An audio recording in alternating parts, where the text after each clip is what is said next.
is money, honey. All we talk is money. All we talk is money. It's like bees to the honey. Honey, money, honey, money, honey. It's the SOSCAST, baby. Clap it up, ladies and gentlemen, out there in internet land. Thank you, thank you, thank you, thank you, thank you. Welcome, everybody. Welcome to the SOSCAST, the sexiest financial show in the world. I'm your host, Adam Sosnick. You can count on that, all right? Yes. All right. Welcome to the SOSCAST. This is where finance meets romance, but today's something different. There's a lot going on in the world, and I want to understand what's going on here in America. So today, the theme is American culture. And I brought some ladies with me. I'm a little outmanned, outnumbered, outgunned over here, but that's why I got Malik in the house over there. Malik's going to be helping me out over here, but you know what I say all the time is, here on the SOSCAST, I have one goal, I have one mission, I have one purpose. That is to help you guys out there get paid, laid, and do it your way. But that's not the only thing on the agenda today, okay? We want to understand what's going on in the world, and we want to understand what's going on in America. So I brought on these lovely ladies to help make some sense of what's going on in the world. All these ladies here are very accomplished, smart, classy individuals. So they're going to be helping me out today with the exception of not only Natalia Del Valle. Exception.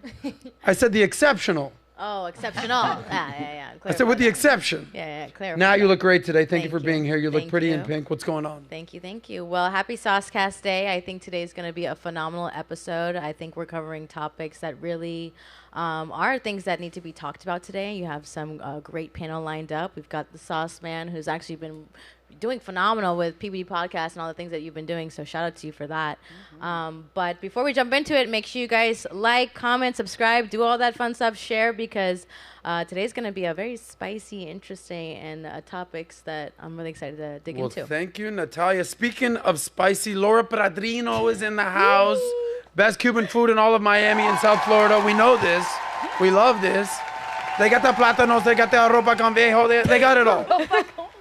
Did I say that right? No. Anyway, she's an entrepreneur, she's a mother, she's a wife, and she got the good food, la comida, para como se dice, how do you say stomach? Barriga, para comer. Para comer. Para We all know it. We all know it. We all love it. Laura Padrino's in the house. Welcome back, as always. Thanks for having me. Janelle's back. Janelle Baez, TV host, journalist, applause getter. We all know what's going on here. She's going to get a rock on her finger one of these days soon. We know it's happening. Yes. Let them all know. Yes. It's happening soon, ladies and gentlemen. Last but not least, on the left side of me, Astrid is in the house. Astrid Garay. She got the ring. She's the FinTech Latina. She's in FinTech. She's in personal finance. She's got a ring. She's wearing some dope kicks. She's doing her thing. All right. And then to round out the list, Amy Dangerfield is in the house. Turkish Australian. She's speaking half Australian. Sometimes the accent comes in. Sometimes the accent comes out. Yeah. All right, the applause guy's getting a little antsy out there. We love him, though. So Amy's here. By the way, Amy is working now full-time at Valuetainment. She's a content creator. She's done high-ticket sales. Now she's helping distribution. And she's feeling her best self, isn't she not? Absolutely. Very happy to be here. I think it's a little ironic that there's an Australian on the panel to talk about the issues going on in America, but being here the last 6 years, I've learned a lot, especially from Valuetainment as well. So I'm happy to be here sharing a perspective. Well, thank you. So, perfect segue. Thank you for that, Amy. There's a lot going on in the world. There's a lot going on in America. Not sure if you guys heard, it's 2024 now, and there's an election this year. Oh. Did you guys know that? Yes. Okay, good. Just making sure. By the way, do you know what percentage of the world is also holding elections this year? Let me say that again. In America, we're having an election. There's about how many countries in the world? Almost 200 countries? What percentage of these 200 countries, fact check how many countries there are, Malik, what percentage of the world's countries are holding elections in 2024? Should we guess? Take a guess. I don't know percentage, but I know it's the majority. I would say around It's 195 60 something. That's a lot. Yeah, 60 Okay. to 70. Okay, I just that's a assume lot. Every That's 2 half. years, every 4 years. What do you guys got? I'm going to guess on the lower end, about 40. I was Okay. going to say 30. Ding, ding, ding, ding, ding. Amy Dangerfield just won the game. 40% of the world is having elections this year, meaning this is the year of chaos. Not only in America, but around the world. Taiwan just had an election. Now, if you're like, I don't really even know what the hell Taiwan is, that's fine. But just know that it's right near China, and China is our biggest competitor. I almost said enemy, I know you but did. we don't need no problems. I just got taken off TikTok. So maybe I don't care about the problems are. But Taiwan just elected the first, not the first, probably the most anti-China prime minister in their history. So there's a lot going on in the world. But here's the topics that affect you, my fellow Americans, as Vinny says. Vinny, Americans, I love when he does whatever that. this whole thing is. It's so What is this? funny. Americans. It's so funny. Anyway, here's what's going on in America today. Number one, does the American dream still exist? What's going on in America? Has it changed? Is it still the same? You're Cuban, 100% Cuban. Your family's from Cuba. Where's your family from? Cuban Lebanese. Cuban, Lebanese. Where's your family from? Mexico. Mexican, Australian. I'm actually 50% Hungarian there, so that's where most of my. Oh, that's why you're confused. I got you. You're Guyanese. You're Spanish, You're- Puerto Rican. She's Puerto Rican, but she speaks no Spanish. No Spanish. So the point is that I'm saying to all you lovely ladies, Malik, where's your family from? Ohio. Ohio. Bro. That's America right there, boy. Yeah. So, Malik, you're the most American here. Respect to you. We love it. My family is from Detroit, No. but via Russia, they escaped the Bolshevik Revolution in the turn of the century in the late 1800s, early 1900s. Then they said, you know what? Let's get out of Russia. Let's go to someplace safe. That place, Germany and Poland, sounds pretty good. Oh, no! Let's get the fuck out of here. Boom, we came to America. That was in the 30s, so shout out to my great-great-grandparents for getting out of there. The American dream today, we're going to be discussing that, the good, the bad, the ugly, how much has changed, and why Americans are losing national identity. We're also going to be talking about religion. They say there's some things that you shouldn't be talking about, especially at dinner tables or especially even on TV, politics, religion, and sex. We'll get used to it all, guys, because we're talking about all three of those and then some today. Yes. Because this is what we do here on Valuetainment on the SOSCAST. So we'll talk a little about religion. We'll talk about having kids. Raise your hand if you got kids out there. Just Laura. I'm trying to get some girls pregnant. I'm not going to lie. Yeah, Straight we up. We'll talk about that. We'll talk about feminism, Amy's favorite thing to talk about, modern day feminism. We'll also talk about what's going on with the young men and the young women in high school these days. Young men are trending more conservative. Young women are trending more liberal. Yes. What kind of gap is there going to be when these guys grow up? The guys are like, MAGA, what's up? They're like, not on my watch, not on my pussy. Like, there's a lot going to be happening right there. So we'll talk about that. And you guys ever take a DARE campaign? What's going on? DARE to keep kids off drugs? No, Yeah. I think they stopped right before. You I never did it. took that? I did. You did? Okay. Like in How'd that elementary work out school. for you? Great. Yeah, it worked out horribly for me and Elon Musk because apparently he's using drugs left and right. We'll talk about that. And does anybody know what's going on in Davo, Switzerland this week? What? The World Economic The World Forum. Economic Forum. Nat, I gave you the list. I'm just interacting Oh, with you. that's I'm my giving girl. you That's some my girl. like, oh, let We'll me talk tell about you, what's tell going me. on there. So with that being said, we're going to start the show. Thank you guys for being here with us on the SOSCAST on Valuetainment. If this is your first time being here, thanks for watching. Subscribe to the channel. And if you're a longtime listener, you, my friend, you know who I'm talking about because we talked right before the show. Thank you for watching. Thank you guys for being here. Now let's get into the show. Is that cool? Yes. All right. America, guys, before we do this, let's say the Pledge of Allegiance. Pledge allegiance. No, don't say it standing down. Like We we gotta have do to, it? We have Okay. to stand sit, up. we have But- to stand up. We gotta have a flag. Why don't you lead it? Who wants to sing? Well, do we have outside of his laptop? Do we have a flag in here to pledge? Yes, to? right there. It's right behind you, Laura. Guys, Yes, and Sorry, It Fresh. I'm not requires- looking that way. Do you want to turn around and do the pledge? no, but I just want to let's everyone just put our hand on our hearts and just say God bless America. real God bless. quick. I'll say God that. bless Go ahead. God bless. God bless America. Oh, That's yeah. the thing. America, that's right. Yeah, Let me do the America. cross. Please. God bless. Do all that stuff. So the American dream. Everyone's so confused these days about what's going on in America, but there's something that's been everlasting for decades and decades and decades, for over a century now, and that is the American dream. Now, here's how one historian defines the American dream. His name was James Truslow Adams, distant relative of the Adams family, not the ghouls and goblins. I'm talking about John Adams, Samuel Adams, these kind of guys. They were presidents at one point. But he defined the American dream as a land in which we should be better, richer, and fuller for everyone with opportunity according to one's ability and achievement. That to me sounds like a meritocracy, if I've ever heard of one. In other words, moving up socioeconomically from where your parents were at. So doing better than your parents. And then your kids do better than their parents. So every generation does better than their parents, moving up the socioeconomic ladder. But nowadays, things have changed. Things have changed here in America. So here's some of the stats. Stats show that millennials and Gen Z, so our age and younger, right? So I consider myself the oldest millennial out there, early 1980s. Stats show that millennials and Gen Z have a 50% chance of making more than their parents, so only half. Now, if you compare that to 1940, turn of the World War II, 92% chance of what you were doing. So now it's a 50-50 chance to do better than your parents, versus when our parents were all born, or at least in that baby boomer age range, there was a 92% chance they would do better than their parents. So something's going on here in America today. But ladies, I need your help. I want to understand what the American dream, what does it mean to you? How would you define it? And where do we see ourselves going as a country today? Laura, we just did the Pledge of Allegiance. We just said, tried. God bless America. You fact-checked us and said we can't do it without the flag. There's the flag in the corner. So your family fled Cuba in what year? They came in the 60s. They came, It came right in the around 60s. the Fidel revolution. showed up. Fidel showed up. they So did. what's the Cuban dream? The Cuban dream, what it was and what it is. So they came over here for the American dream. Yeah, so but that is there a hasn't changed. Cuban dream?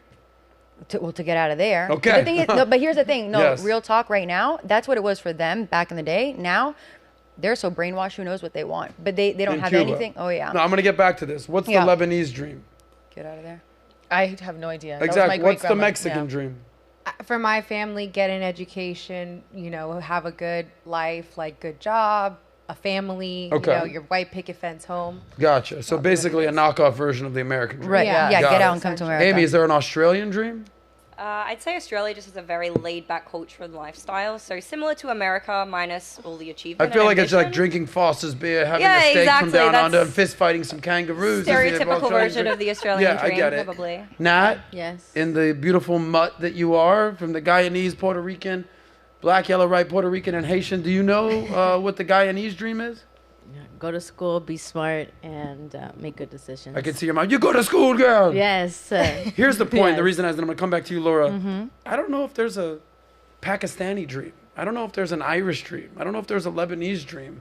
I don't even know if there's a Canadian dream. There's certainly some weird Australian dream going on.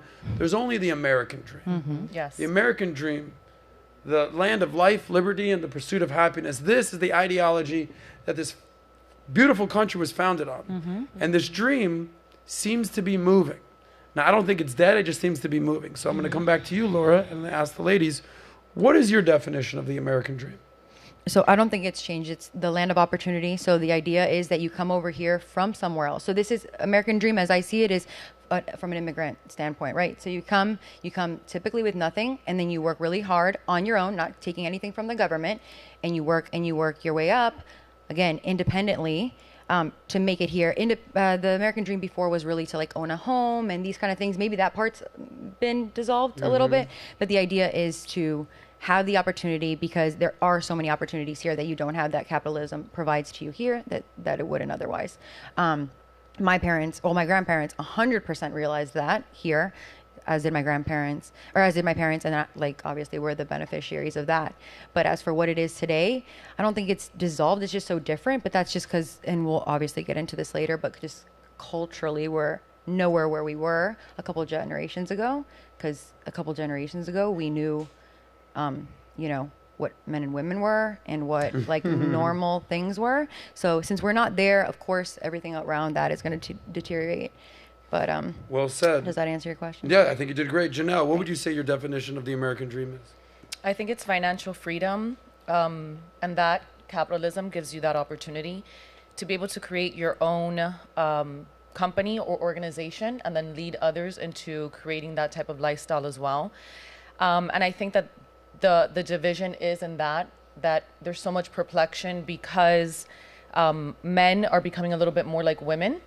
So we're losing a lot of great leaders. We're losing a lot of examples, men that lead by examples, to be able to create that vision for others as well. But the American dream ultimately, for my family at least, and I know for a lot of people in Cuba, is to be able to come to this country and create that financial freedom and be dependent from the government, you know, not have that socialism aspect to it. Gotcha. Well said. How about you? My turn? Okay. So for me, I would say the American dream is, as you said, having more financial freedom, being able to make decisions with my money and have the choice for upward mobility, as you mentioned. I know when my parents, when they were younger, so I'm 26, my parents already had 3 kids by the time they were my age, and we were very low income. And so for them, it was like, okay, let's pour into our children, give them the best opportunities, and that was through education. So I've done it all. I've been to the best schools. I went to an Ivy League school, got an engineering degree, you know, have a good job. But for me, like, my ultimate goal is, again, to be able to provide for my future family, because I've always wanted to be a mother.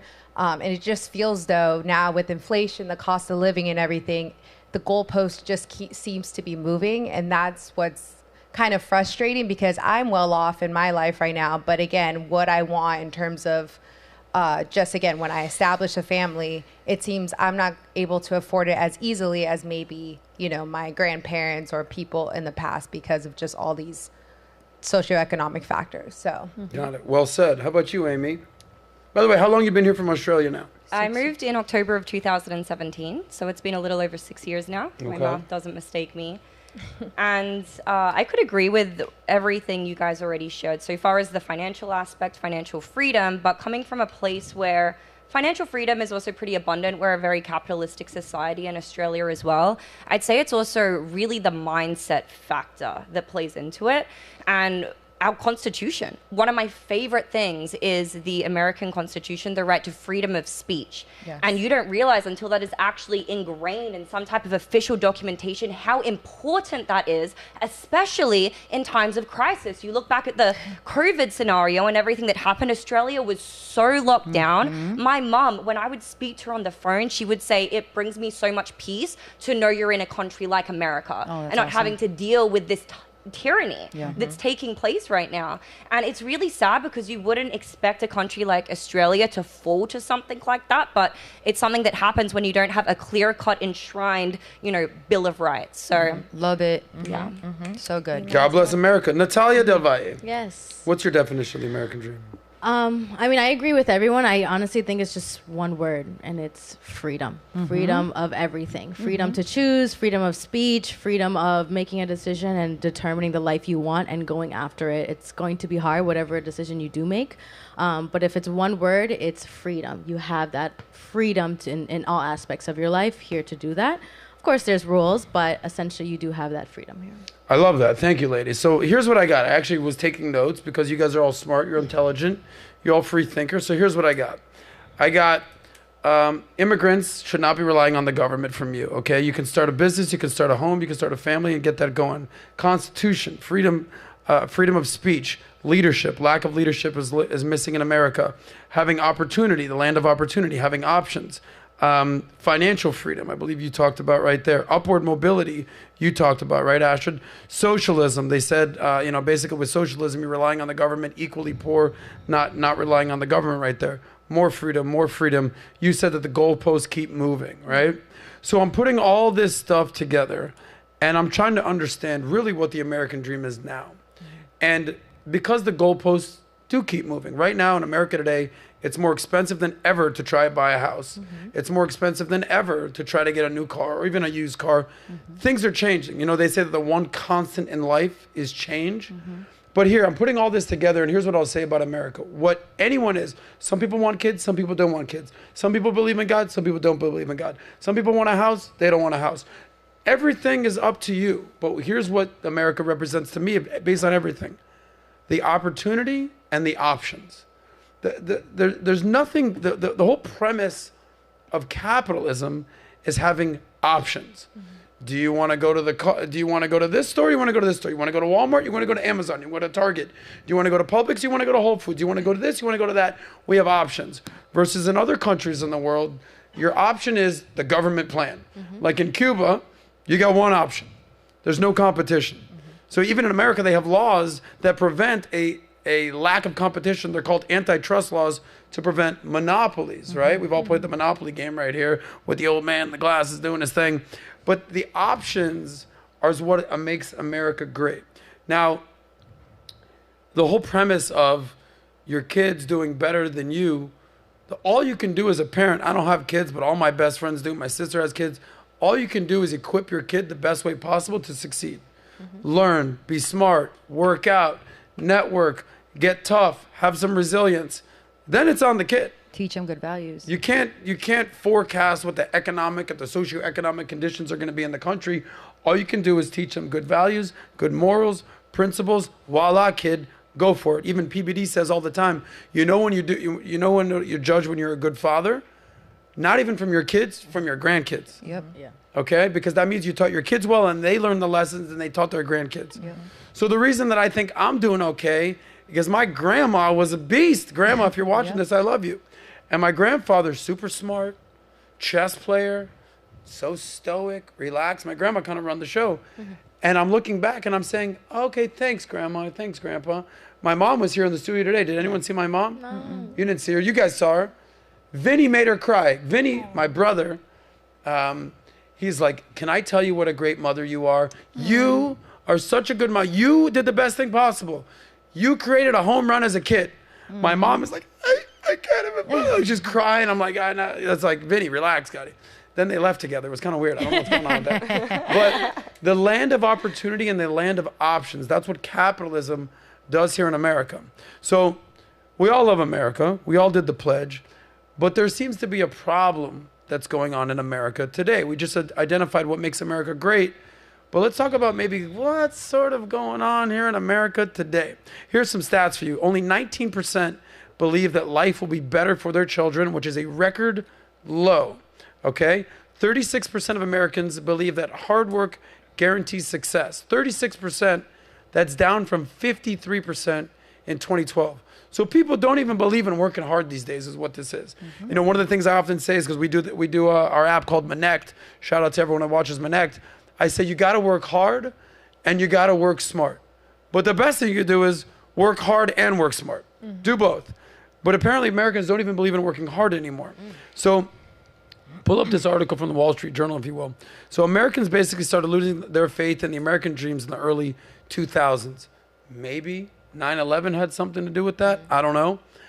Today, 50% are pessimistic about the state of America. 50% are down on America.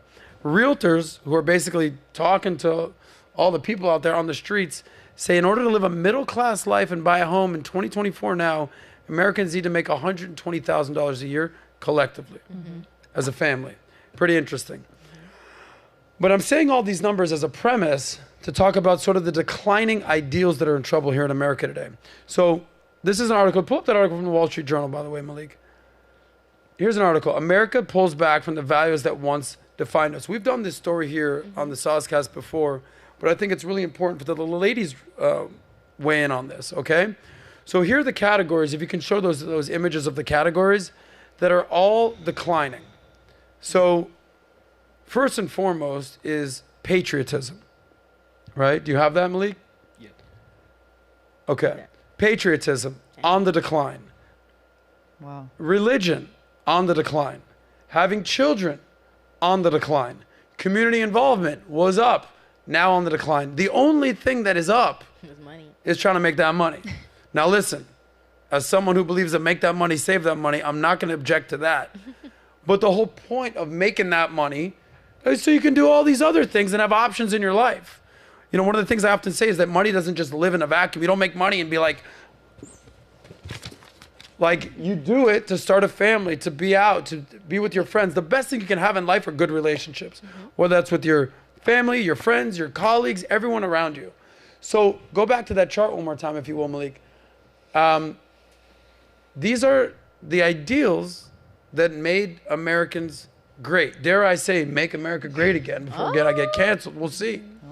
But it takes sometimes a wake up to be like, guys, I don't know if we're on the right track right now. And I want to get your ladies' thoughts on this. Patriotism, down. Religion, down. Having children, down. Community involvement, down. Money, a little bit up. So I want to get your guys' thoughts on this. When you see all this stuff happening here in America. Amy, you weren't born here in America, okay? Nat, you were born here. You were born here. You were born here. You were born here. So we'll start with Amy. Amy, you're not even American. But I feel like you're going to crush this response when you see these answers. This is what's going on in America. Could you imagine if these were the things that were happening in Australia? I think that would be like a guys, hold on, wake up call. What's going on here? When you see these things, these lack of ideals that are declining, how do you process this? I think a portion of it, when you talk about patriotism, that could be put down to like poor leadership, especially in recent times. And we have had a very progressive, kind of push on the political side. And honestly, some of our leaders have done not very respectable things. And that can get to the psyche of, the American people. And I think that it really has. When you look at the way spending has been, funding these wars in other countries, it makes sense that patriotism is down. But I don't think the answer is to sink to that level and stay there. The answer is to actually do something about it and say, hey, if it's already this fucked up, it's probably only going to get worse. So what are we going to do about it? And so for me, that's what I'm passionate about with the American dream, is the people who are waking up and realizing the lunacy that's taking place right in front of us. When you look at the camp of people who are talking about, wanting to have children, that declining, the family unit. There's two camps of people with that. One camp of people who believe that it is literally, detrimental to a woman to have a child because it's going to take away from her career. Because again, what's the thing on the uptick? Money. We've become so obsessed with materialism that we're forgetting the things that really, truly matter. On the other hand, there's women such as myself. Up until a few years ago, I didn't want to have a kid.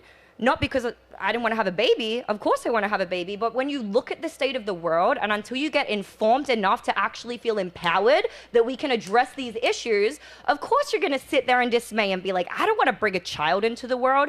So some of these things I can relate with. It's very evident why it's happening when you look at culture. But the question is, what are we going to do about it now? Well said, Amy. Good stuff.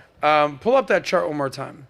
So Astrid, when you see what's going on here, you just said that you're engaged, you want to have kids. Yes. Out of all these things, what are you most shocked about? The patriotism, the religion, the having children, the community involvement, or the money? What's most shocking to you? Honestly, probably the community involvement. I mean, for sure, I've seen the correlation between like the patriotism declining because, let's be real, like you said, right now, how the government's spending our money, like I think most people can agree, like this is not, why are we not funding America first versus other places, right? And where everyone stands, I mean, that's up to you, but that's kind of how my take on it is. Like, why are you not funding education of our youth, especially after the pandemic, where I think they're saying IQ has dropped in recent years because kids, I do think a large part of it, they're not getting as much support and need at such an early age. But the community involvement, that's exactly what I mean. I feel like everybody's so out there for themselves, so selfish. I got to make money. And what I tell people on my, when I do coaching sessions is that money is simply just energy. Like you literally have to give it away to have any value from it, right? You're buying an item or you're buying a vacation, you have to literally spend your money in order to get any value. So that's something I try to teach people to say, okay, change your mindset. Yes, it's important to make money, but what exactly are you making money for? It's to, like you said, experience new things, to travel, to try new foods, build relationships, to go out on dates, to hang out with friends, etc. And I think that's the community involvement aspect, going back to my answer, why I think that's a shocker is that everybody's so out there for themselves that we're not spending time trying to help each other when I think that will provide more value to our lives. So one time I was in Compton. Oh, okay. I'm And from I was LA. doing, when I first started doing SOSCAST, what was called Sos Talks Money at the time, which is all my socials, I was interviewing, I was just running around LA, just interviewing everyone. I was on Venice, I was in Santa Monica, I was in Compton, just interviewing. And this one guy who was just big ass Mexican dude, might have been a family member of yours, I knew, but just big. I'm from LA, so it might be. Okay, there you go. I was like, what's going on around here? He goes, yo, bro, let me tell you about what's going on here in Compton. He's like, everyone's so selfish these days. I said, what do you mean? He goes, and keep in mind, this is in 2015, 2016. He's like, yeah, you heard about these selfies? Yeah, these selfies is making everybody selfish. And it sounds so ironic at this point. We're like, okay, at the point I was like, oh, damn, homie, hit me with the selfish. But I realized that social media has made a lot of people being like, yo, fuck everybody else. I want to win the cool contest. I'm going to do these selfies. Remember when duck lips were a thing? Was it duck God, face? yeah. Every girl I thought was doing quack quack or doing crack. I don't know what they were doing. But it turns out that was just, hi. Okay, I remember when Jamie Foxx did that back in the day. But the selfies have made people selfish. And there's a part of the community involvement that you were talking about, that selflessness and giving to others is paramount to who we are as Americans, okay? Well, and it kind of ties into also just having kids. It's like, I mean, you see a lot of these podcasts nowadays. It's like men versus women in terms of dating, etc. And again, we're getting so against each other in terms of women are like this, men are like this, that we're not forming, and I keep saying this every time I probably come on here, it's like we're not forming meaningful relationships, therefore we're not wanting to have kids, right, to settle down. And let's be real, the human race is designed to procreate, right? I mean, I think in China, they're begging people, well, not begging, but they want people to come over to, because of their one-child policy. Now they have a problem where the older generation, there's no one new to take care of them later on. Yeah, there's a lot of new, great point, by the way. There's new articles coming out there where the government is basically like begging them to have more kids. Yeah, and it's do supply we want and that demand. in America? Like we're gonna. I mean, that's a whole problem right now with also Social Security. It's like we are funding. I mean, I see my paycheck. I work 9 to 5. You know, going to Social Security. I'm like, again, I want to take care of my elders, but eventually it's going to get to the point, if we're getting lazy, if we're not wanting to work hard, if we're kind of giving up on having kids and having a family, then later on we're going to see the results of that. And I mean, we're seeing it right now. Are we going to be able to fund Social Security? I don't even think so. Well, right? They say in a couple years or whatever the just to give you perspective, this is kind of the world I'm in the financial world. They're basically saying what might happen is that there's going to be a 25% reduction in cut. So if you're getting $2,000 a month, boom, now you're getting $1,500. Life just got a little tougher right there. Yeah. But you still get it. But you crushed that answer. Congratulations for all your community It all ties in involvement. together is my point. And like I say all the time, the purpose of this show is to get together and agree, disagree. It's all good, but not hate each other. Not try to dunk all over each other. So Janelle, the lovely Janelle, she's back. She's doing her thing. Pull up this list one more time because I want to get her perspective on this. She just said community involvement. Out of all these categories here, what stands out to you the most that is sort of like, holy shit, what's going on here in America today? I would say the same thing, community involvement. But also freedom is a catch-22 because if you're giving freedom to a whole entire nation, this is why the problems are presenting themselves of people wanting to identify as different genders, right? Because they're using that same word, but it's my freedom. It's my freedom. Well, the country is declining in certain aspects because of that freedom as well, right? So we can't really say like now we have to be socialist and not give anybody options, but that is one of the contributing factors, right? Everybody's utilizing that word for their own personal preference. So people aren't wanting to have as many children, or that data is a reflection of that. Also because there are more women that are identifying as men, and there are men that are identifying as women. So, as you said, it all ties in together. So, patriotism, community involvement, I'm not sure what else was on there, but it all ties in together with that as well.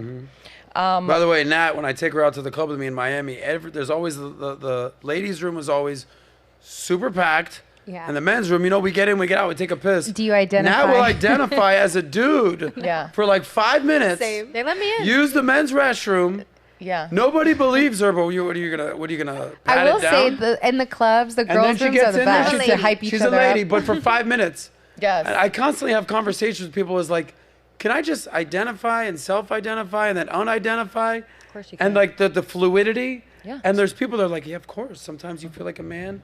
Sometimes you feel like a woman. You just identify. It's Or like just do non-binary. It's okay. easier. You can just Non-binary. float from bathroom to bathroom. But what you were saying also about the Oy vey. selfie, selfie and like everybody becoming so selfish, that's one of the things. And one of the things we're going to talk about today is religion. It's in the Bible where people, as we come to the end of times, are becoming more and more selfish. So instead of helping each other out, I mean, it's a blueprint, right? It's a blueprint of life. people are now just caring about themselves instead of reaching out to other people and helping them also. And just to add to that, the religion, because I don't like to touch. I'm religious in the sense I'm Christian. That's what that's my faith. I believe in God, but I don't like to touch upon that because I'm like, okay, everyone believes in their own thing, and I respect that. But I will say, it's because I've had relationships where I would say, if I'm going through tough times, like God has my back, I'm going to pray, to him and get through this. And I would have my partner say, don't talk like that. That is like, why are you saying that? That's not helpful. I don't believe in God, whatever. And I'm like, well, that's fine what you don't believe in, but that's what I believe in. And the reason why I point to that is because the decline of religion is not alarming, but it does show some issue, because I think what's rooted in religion is a lot of like morals and values. And I think if we kind of lose that as well, and not to say you have to be Christian to have morals and values, but that's what a lot of people end to tie their morals and values to, is a religion, their faith. So if nobody believes in anything, then what is the phrase? It's like, if you don't stand for anything, you fall for something. Yeah, exactly. Right. It's like you can't be so open-minded that your brain falls out. Like, how open-minded are you going to be before your brain literally just... Yeah, the word that I think we're looking for is tolerance. At what point we just tolerate anything? So Patrick, PBD, our CEO, he has 4 words that he's basically family lives by: leadership, respect. One of the 4 is tolerance. And recently, everyone's been so tolerant. Oh, yeah, sure. Yeah, you can be a man. Yeah, you can be a woman. Yeah, you can be a unicorn, whatever you want. No. We just become so tolerant that it's like there's a slippery slope here. Now, the exact opposite is being completely intolerant. Yeah. And I don't think anybody wants that. But there is some balance there with the tolerance thing. So, Laura Padrino, I'll just jump off. When we go back to this list, were you going to say something on that? I was going to jump off the tolerance, because tolerance, within the guidelines, you were talking about parameters and this, with truth. The fact is, we've thrown truth out the window. So the fact is, preach, girl. We can still be tolerant. That tolerant is not necessarily a bad word. It's turned into a bad word because we're tolerating things that come outside of truth, because everything is your truth and my truth. No, there's objective truth. Yes. So that's the thing. And then also back to what you said in terms of the blueprint. Where do you find truth from? What I believe the girls are saying they believe, is that the truth comes from the blueprint being the Bible. Now, it has to come from something. I believe that. I think a good amount of people believe that, especially people that started this country that we're saying is so great. So if you want to go back to the question in terms of which one I find the most startling or staggering, just to give a different answer than everybody else, the having kids one, you mentioned a point, like, yes, I even myself was like, for one second, like, how am I going to bring a kid into this horrific world? But the fact is, and Pat says this all the time, like, no, we need to be overproducing the ones that have our brain still in our head, that we're not so open-minded. Did it fall out? That was good. We need to be having more, because we're going to, and Charlie Kirk said this the other day too. He's like, the fact is, there's going to be a bunch of us, and they're either killing their babies with abortion, which is a whole nother thing that I can talk a whole lot about if you want me to, or they are having non-reproducing sex, which they're not reproducing is the point. And so we need to with reckless abandon. And so the having kids one, look, if, like you said, if we idolize money, I can't work and have a kid. How can I do that?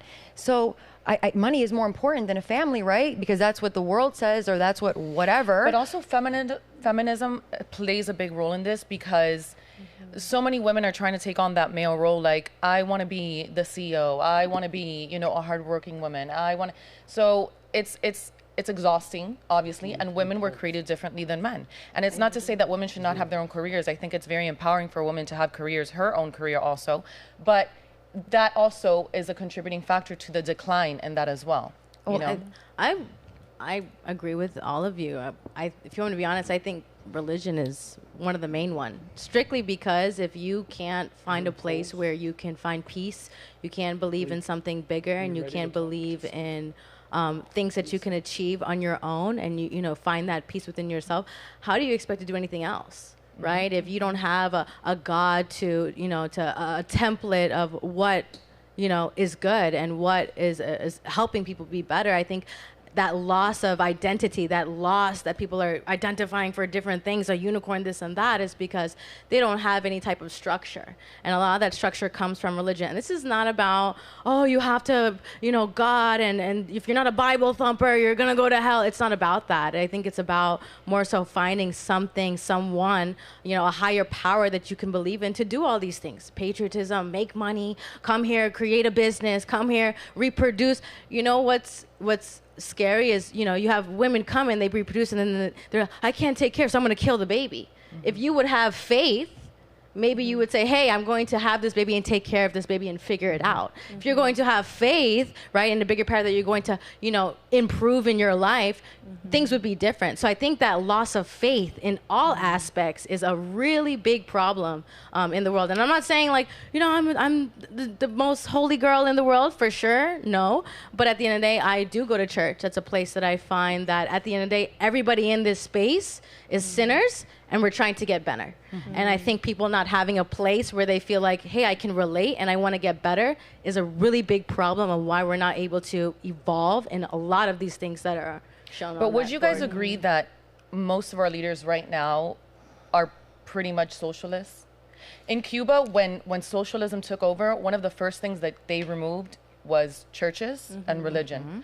Why? Because you take the faith away from people. That's all you need. You destruct. That's all you need. One thing came to my mind the whole time: walk by faith, not by sight. If we were all just purely walking by sight, I feel like we would think that we were doomed. Or in that direction, actually. Literally. But the fact that it's us people who actually have faith and then have the conviction to be able to walk that out and actually put that into tangible steps. Like, what are we going to do about this? Like, But for those because Nat, I'm 100% with you. But for those that don't want to, the Bible's a bad word, right?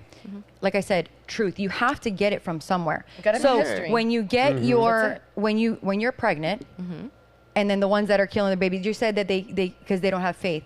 I say because they don't know the truth. They don't believe that that's actually a life inside of them. Correct. Because the fact is, if someone walks up to you with a gun and shoots you in the head, every single human ever will say that is wrong.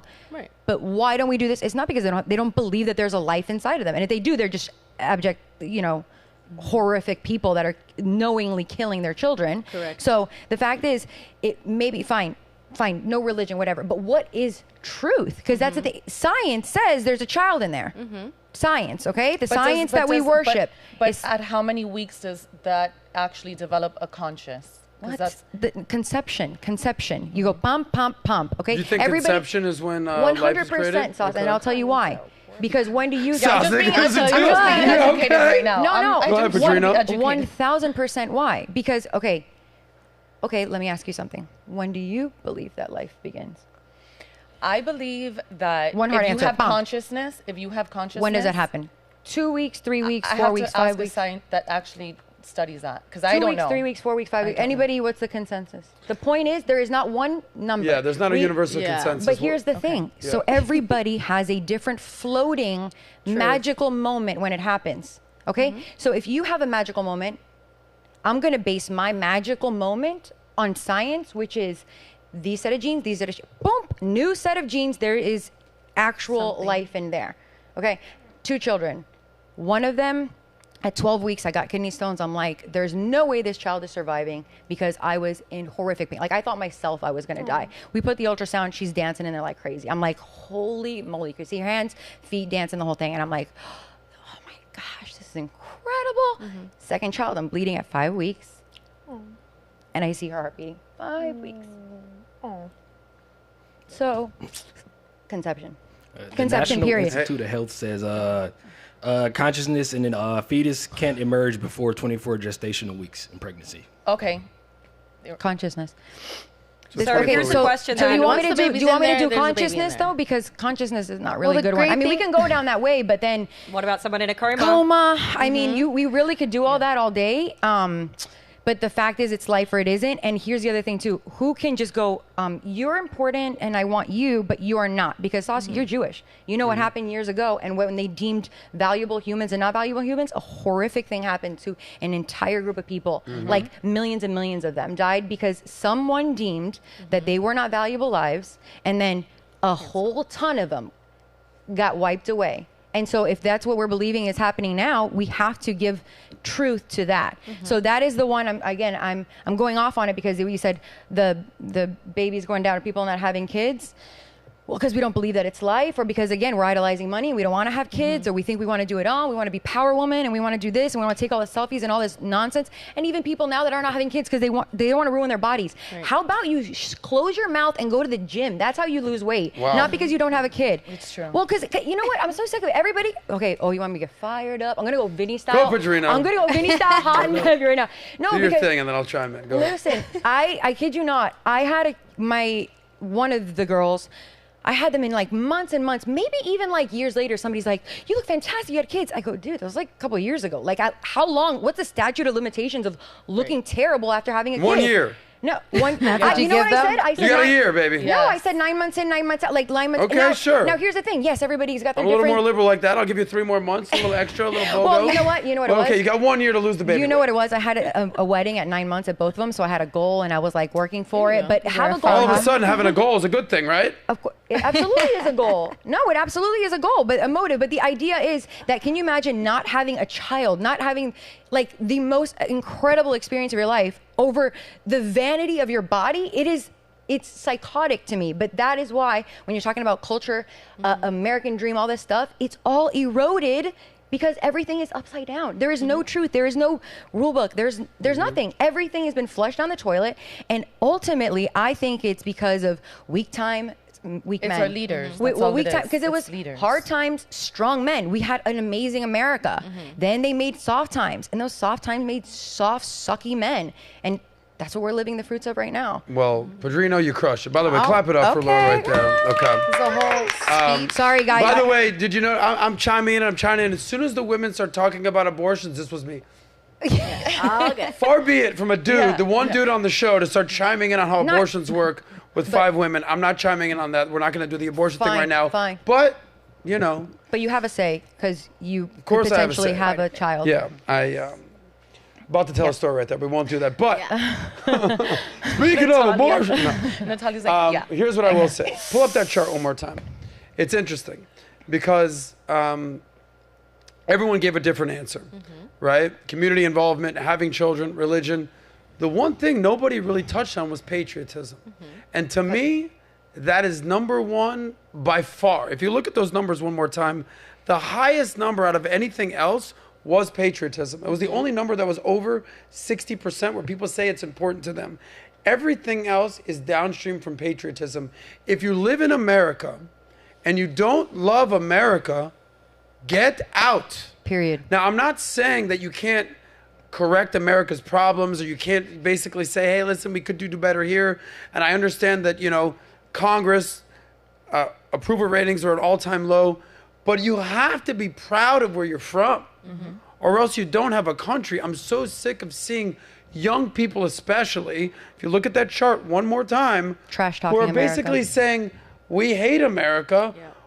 America is the cause of all that is wrong in the world, and we need to do better. And it's just like, I'm looking at this and I'm like, and I saw this one interview, I swear to God, this guy it looked like he was 100-something years old. And they're asking him about World War II. You know what I'm talking about? Oh, and he starts awful. crying. He's like, this isn't why the boys died on the sands of Normandy for this. It's not. And like, it's you're for looking real. at this old man cry who served during World War II, when America was a beacon of hope for the world. When World War II, when Adolf Hitler in Nazi Germany with Mussolini and the Imperial Japanese were trying to take over the world, and the axis of evil was being formed, and America had to step up and rescue the entire world. And we had our boys, our teenage boys in 18, 19, 20, 21, 75 plus years later, they're in their 90s, 100 years old, and they're crying, looking at what's going on in America today. If that doesn't move you, then you don't belong in America. No, and I agree. And I hate when people say like, oh, especially the 2020 election, they're like, oh, all these celebrities, like, I'm going to leave if I think Trump was elected. Oh my God. And it's one I'll of pay those for things your where it's ticket. like, I mean, you see with the immigrant crisis right now, it's like so many people want to come here. Like, I always think to myself, I'm like, thank goodness I wasn't born in another country, in the sense like, some countries, like, you're not given the same rights and opportunities, especially women, right? As a young woman of color, like I don't want to say miserable over there, but there's a reason why so many people want to come to America, for the American dream, for the land of opportunity. And I think about my grandparents who came from Mexico. They started off in LA selling oranges on the street, selling flowers. And I mean, you still see people in LA doing that, and they worked their way up where my grandpa owned his own electrical business. And my parents, again, like my proudest achievement is I graduated from Princeton University, and I'm doing well for myself. And I think, okay, now I'm able to really show the benefits of the hard work that my parents and my grandparents put in as immigrants. I feel like I am carrying out the American dream for them. And I just wish more people, I hope my kids and my grandkids are just as proud of not only being Mexican, but being American as well. Let me, by the way, well said, Asher. Let me give a shout out to our immigrant friends out there, because I know in America today, there's a slippery slope to even having this conversation, but I'm going to do it anyway right now. Obviously, we see what's going on our southern border, and it's a mess, okay? But let's not forget about one thing. Immigrants is what this country is founded on, but legal immigration. I think we all understand. Nobody's trying to villainize immigrants. Your family's Cuban, Lebanese, Mexican, Australian, Guyanese, Puerto Rican, Jewish from Russia, Ohio in the house over there. But we all came legally. But let's not villainize immigrants. But here's what I've noticed. I've lived in Miami my whole life. You're from Miami. You're from Miami, I assume? Okay, you LA, Los Angeles. Australia, Orlando, New York. Listen, this is a weird conversation. So I want to juxtapose what I've learned over the last few months from Venezuelan immigrants. Oh, yeah. Okay, versus sort of what I call the Gaza Brigade that's basically ended up here in the West. And the difference is this. It's recognizing that there's a reason you left where you were born. Where am I going with this? So I take Ubers everywhere. Dude, I haven't had a car in a decade. All I do is I'm Ubering everywhere. I'm Ubering everywhere. The large majority of Uber drivers in Miami are Venezuelan and Cuban. Yep. And I speak what is called as Uber Spanish. I can't speak Spanish fluently, but I'll get where I'm going in my Uber. Hola, ¿cómo estás? Vámonos a la por lado. Yo soy de Miami. Vámonos a la derecha, a la izquierda. Okay. Vámonos. And then I don't say nothing because read my notes for SOSCAST. But occasionally I'll say, hey, ¿de dónde eres? Ah, Venezuela. I say, oh, ¿te gusta Venezuela? You like Venezuela? Ah, mi corazón. It's my country, my país. I said, I know what I'm going to say. I say, yeah. Maduro. They look at me. I say, Chavez. They look at me. They're like, I said, hey, comunismo, yeah? Comunismo. They go, no. What you talking? Like, they get fired up. No, it's muy malo. It's muy malo. El comunismo. In America, in libertad, they're basically saying, don't even bring up that communism shit with me. Yeah. Because that's the reason that I'm here in America talking Spanish to you driving your Uber. I said, sí, por supuesto, that's right. La verdad. You're doing so I'm doing okay, right? I don't know, I'm doing a Mexican accent for a Venezuelan. But the point is, I purposely, I'm like, okay, yeah. And I let them like turn over, they're driving, they're like, no communism, no Fidel. So it's interesting to me because these guys know why the hell they escaped our country? Because they didn't have horrible socialist, Marxist, communist policies. Yes. They'd still be hanging out in Caracas, Venezuela. Yes. Yep. But no. But what I've also noticed is on the other side of things, this is going to get me in trouble a little bit. The people from the Middle East, they might leave. I just got into a conversation with Bassem Youssef. I said, listen, bro, he's like the Jon Stewart of Egypt. Oh, I saw you got a little. Okay, you got we saucy. got into a little thing. Spicy. What people didn't realize is that we hugged. I know. And at the end, just because you disagree with somebody doesn't mean you hate someone. I actually gave him a big hug. I think he's a great guy. I think he's just a little misinformed. And I think that what I call him, I said that you're being intellectually lazy. Hear me out. I said, you're the Jon Stewart of Egypt. Yeah. Okay, amazing. I love what you do. I've seen you on the Daily Show. I've seen you doing your thing. I said, what countries can you not go and perform in the Middle East? And he goes, well, I'm probably not going to go to Afghanistan these days, is what he said. Yeah, I'm probably going to avoid Syria. I said, yeah, no doubt. And he started going a few countries. Yemen these days, there's a civil war going on there. I said, what country? Oh, yeah, I'd go to Dubai. Who wouldn't, right? You know, okay, I'll go to Qatar. All right, they just had the World Cup. I said, would you go to Israel? He goes, nah, I don't think I'd go to Israel. I said, why not? They said, I don't think they're going to treat me well. I said, oh, why is that? He goes, I don't know. I've heard stories. I don't think. Meanwhile, I'm telling you right now, 20% of Israel's population is Arab. It's all good. Even if I said, what about your home country of Egypt? Nah, I'm not going to go there. Oh, why not? He's like, they'd probably kill me. I said, do you not understand what you're saying right now is that you're leaving the countries because they will literally kill you for the things that you're saying. Okay? And he's like, well, you don't want to get into this. But here's what I would just, to my Muslim friends all around the world. I have Muslim friends, I have Jewish friends, I have Catholic friends. Here's what I don't agree with. Just like in the case example that I gave for my Venezuelan friends and my Cuban friends, they don't come to our country and be like, communism is the way, let's go. They're like, nah, bro, I don't play that game. That's the reason they left. What I'm seeing around the world, in London, in Paris, in Sydney, in LA, in New York, in Miami, is they're basically saying, yeah, we need Sharia law here. What's Sharia law, guys? People are speaking on things they don't know about. What's Sharia? Do you even know what that is? Yeah. And then you see white people in London being like, yeah, and I'm like, do you even know? Konstantin Kisin, who does trigonometry, he starts interviewing all these people. He's like, what does it mean when you say a socialist intifada? And like, because they just give out signs. The British guy's like, mate, I don't even know what this is. I just know I don't want people dying. I'm like, okay, you got it. So here's my point, not to get all geopolitical and have, more people upset with me. When you leave a country for reasons, because you fear for your life, don't take the same ideology that made you flee that country and bring it to the new country. That's all I'm saying. So in America today, we talked about a decline in patriotism. There's certainly, we're going to see this over the next few decades play out. There's a clash of civilizations happening before our eyes. On one side, it's all the democracies and the freedoms and the capitalists and the freedom of expression people and the builders and the people that want to create. And on the other side, it's the Marxists and the communists and the authoritarians. And if you say something we don't like, we'll behead you. And there's two teams that are being formed. And on one side, you have America, you have the EU, you have Canada, you have Australia, you have these countries, South Korea, Israel, Japan, you have this. And on the other side, you got China, you got Russia, you got Iran, and then Iran is funding the Houthis, what I call the HHH gang, the Houthis, the Hezbollah, the Hamas.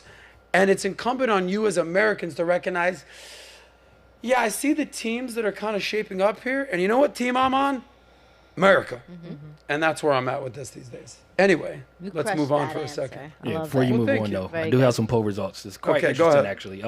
So I asked everybody which decline was the most shocking, and majority of the viewers said patriotism, and then second place was religion. Well, second place was children, third place was religion, and then last place was the lack in community involvement. And then also with the American dream being dead, 53% said yes. And then right now there's a poll running which it's asking, are there better places to live than the U.S.? Do you agree or disagree?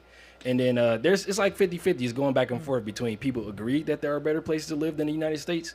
Put a poll that says where. Yeah, they might say like what, Europe, like these people that People are going to say Europe. which place it is. Really, Europe. really quick on this Because it's point. cheaper, right? I Like find Portugal, it really, people are really retiring, shocking, right? especially when people who grew up in the United States, they go somewhere like Bali, right? Or they go to maybe like some type of an Asian country, and they're like, oh my gosh, the It's lifestyle magical, here, yeah. so much better. No wonder everybody's leaving the US. that's Do you not because- realize it's because you grew up in the US and you have the privilege and the resources that you have that you're able to go to these countries and Yes. live like a king or live like a Yeah, queen? 'cause the people Do you who think live the there can't Indonesian afford people are anything, living yeah. like that? Yeah. The people Yeah. born People and say that raised about in Cuba all the Indonesia? time. I go, Yes, when you they go do. over there, Yes. They do. when you go over there, you're staying at a resort that Yeah. the government, Yes. like the money goes to the Yes. government. Yes. The actual people there, oh my goodness. Yes. My daughter's teacher, her mom came over from Cuba for the first time in her entire life. She's in her 60s or something. And I kid you not, the woman, so she saw strawberry. She like got emotional. She's never, a 60 woman, she's never eaten fruit. a strawberry. She's like gets emotional at the grocery store and all these kind of things. This is like real life. Yeah. She's been. Why are you crying, lady? She's never. Strawberries. No, imagine she's never. Blueberries. She doesn't. They don't eat. Mango. They don't eat. There's no Yeah. food. Yeah. And so then when somebody's Yeah. so stupid to say, go over to Cuba, it's beautiful. It's like the resort might be, but for Yes. that, the resort, The real life. you know, in the Keys or Marco is fine. Like why would you go over there for that? But Have you ever been to Cuba? I haven't. I have zero desire because I don't want any of my money to I've go been to to them. Cuba. I've been to Okay. Cuba. You've been to Mazel. Cuba? Yeah. So I equate Cuba to Disneyland. You're like, what do you mean, Cuba, Disneyland? So what happens when you go to Disneyland is the facade is great. All right, it's a small world after all, and you see what's going on, and the castle, and then you go to the castle and you walk in, you're like, this is a fake castle, bro. The small world after all, those are all fake statues. These aren't even, these are little mannequins. This ain't real. What's going on in Cuba is you stay in El Centro, the downtown, and it looks nice. You're staying in your resort, and then you take a car. By the way, all the cars are from the 1950s. Not because they love Elvis so much. Right, They just right. haven't had new cars in 70 years. Okay? But then you start driving around Cuba, and you're like, this place is a shithole. Completely. Yeah, I got in trouble for calling Afghanistan a shithole the other day, but I stand by that comment. Hey, I'm Cuban. Go ahead, say it. But I'm going around the country, and you see this amazing architecture. Amazing architecture. What used to be, right? What used to be amazing architecture, but in the front of the building. Yeah. But then you go around the side, La Esquina, Yeah. and then it's just crumbling, and you're Oh, like, no. what happened here? No. And this goes back to what I said. The capitalists build, and the communists destroy. Yes. Yep. Yes. And there's like 5 wealthy families or people over there, Yeah. like, and the rest just have absolutely nothing, and they have no information. They don't know what's going on. They don't even know what they're missing. But to your Venezuelan and Cuban cab drivers and like Yeah. that. Uber drivers. Oh, sorry, Uber drivers. Have a little respect. Have respect. How about there's no such thing as cabs anymore. That was just the old coming out of me. But how old are those more or less? They're older than you. No, there's all ages. Because what There's I all see ages. is, I think I'm the last of the generations that came over. So I heard my grandparents, heard my parents, and I am super conservative. I appreciate America. I love America. I'm like, rah, rah. There are some that are so far removed that so far removed, or maybe their parents or grandparents didn't ingrain anything in them. So it's not just a completely coverall, which I thought it was. I was like, better. Like, this is what your country, Yes. no, it won't happen here, But I lived in real time what happened in Venezuela, them saying Cuba won't happen here. And I am here to tell you, Venezuela today is worse than Cuba ever was, because Cuba is super poor and it's awful, like you said, but there are not people, like when they're a big giant truck comes in with all the donations, they don't the drivers to get them. The kidnapping, the insane what's happening over there did not happen in Cuba. So point is, it can happen. It will happen, and maybe even worse than what history has proven. So we have to pay attention. Like I said, keep going back to like truth. These are facts. This is history. This is what happened. Not once, not twice, but like every single time. So don't bring it here. Yeah. Like it won't work here. Well, I think what you're saying is very true, and I'll say this. I'm very worried about Gen Z, the 25 and under crowd. And call it TikTok, call it divisive politics, call it Obama, call it Trump, call it Biden, call it what you will. Gen Z, unfortunately, loves America less. They're fatter, they're gayer, they're weirder, their heads are on their phones nonstop. There's something going on with Gen Z that is a disconnect from what is antithetical to what America typically is. So you talked about the Cubans. How do you mean your parents came from Cuba? The same thing is going on in America. What I've realized is the immigrants people, the children of immigrants appreciate America more than the people that were born here in America. That is true. And that's so weird to me. I just think that Gen We're Z just, is you know how more they say your distracted. comfort zone, you kill you? In America, especially the kids and the kids of the kids, and people have been in America for 50 years, 100 years, whatever it is, they're just getting comfortable. And your comfort zone will kill you. Because they're distracted. That's the whole point of socialism. They want to distract you. So With Gen TikTok. Z is distracted. or misinform you. Like Right. there are parents, like the boomers, their parents were like patriots because they were like literally like fighting for our country. Then it was like residual, and it's just been less and less. So like the next generation, unless you're like gung ho crazy, like my kids will be patriots because I will not allow anything else. But there's few and there's few of us. Of course, the next generation, how you have to be taught patriotism, or you see this wonderful thing, and there's no wonderful thing to see right now. If everything's bananas, why am I going to be proud of that? And here's the other thing too: we're literally constantly saying this is a systemically racist country. This is a systemically awful country for women. This is just so awful of a country. Okay, well, you have a generation that's all they've heard. Like my generation or my parents, all they heard was rah rah America for their entire life, their school, the Pledge of Allegiance, all that. You remove all that stuff from school, they literally hear the opposite all day long. Okay, that's what socialists do. I mean, of course, right. But I'm saying, like, what else do we expect to happen? It's the wildest thing is that we're confused by where we're at now. But we've seen this coming. There's nothing. Right, we at least know the answer why. Right. Well said. Let's move on to the next topic. Get it. We said, listen, talking politics, talking religion, and talking sex is very taboo. We just talk politics in the state of America. So we're going to do a deep dive into religion. I'm sure that's not going to be easy to How get about into. this? How about we make it but then not we'll taboo? get into the sex stuff. What's that? How about we make it not taboo, and then maybe about it won't to be not make removed it from taboo? schools? How about we are allowed to talk about how great America is, and then maybe people will think America's But great. do you think religion should be in schools? Yes. Because there is. went- Do you No, think yes? I don't think so. I mean, there I is don't the think religion- separation of church and state. That's Astrid, not- why do you say no? I believe in the separation of church and state because, That's not again, what that I means. respect everybody's That's not what that means. beliefs. You know, like luckily, me and my fiance share the same, beliefs in faith and God. But again, growing up, I actually didn't go to church growing up. My parents were very much like, I was kind of that crazy kid who would go up and down like the aisles and stuff. So we didn't go to church. And I think that helped me a lot with my faith because we would listen to church at home, essentially.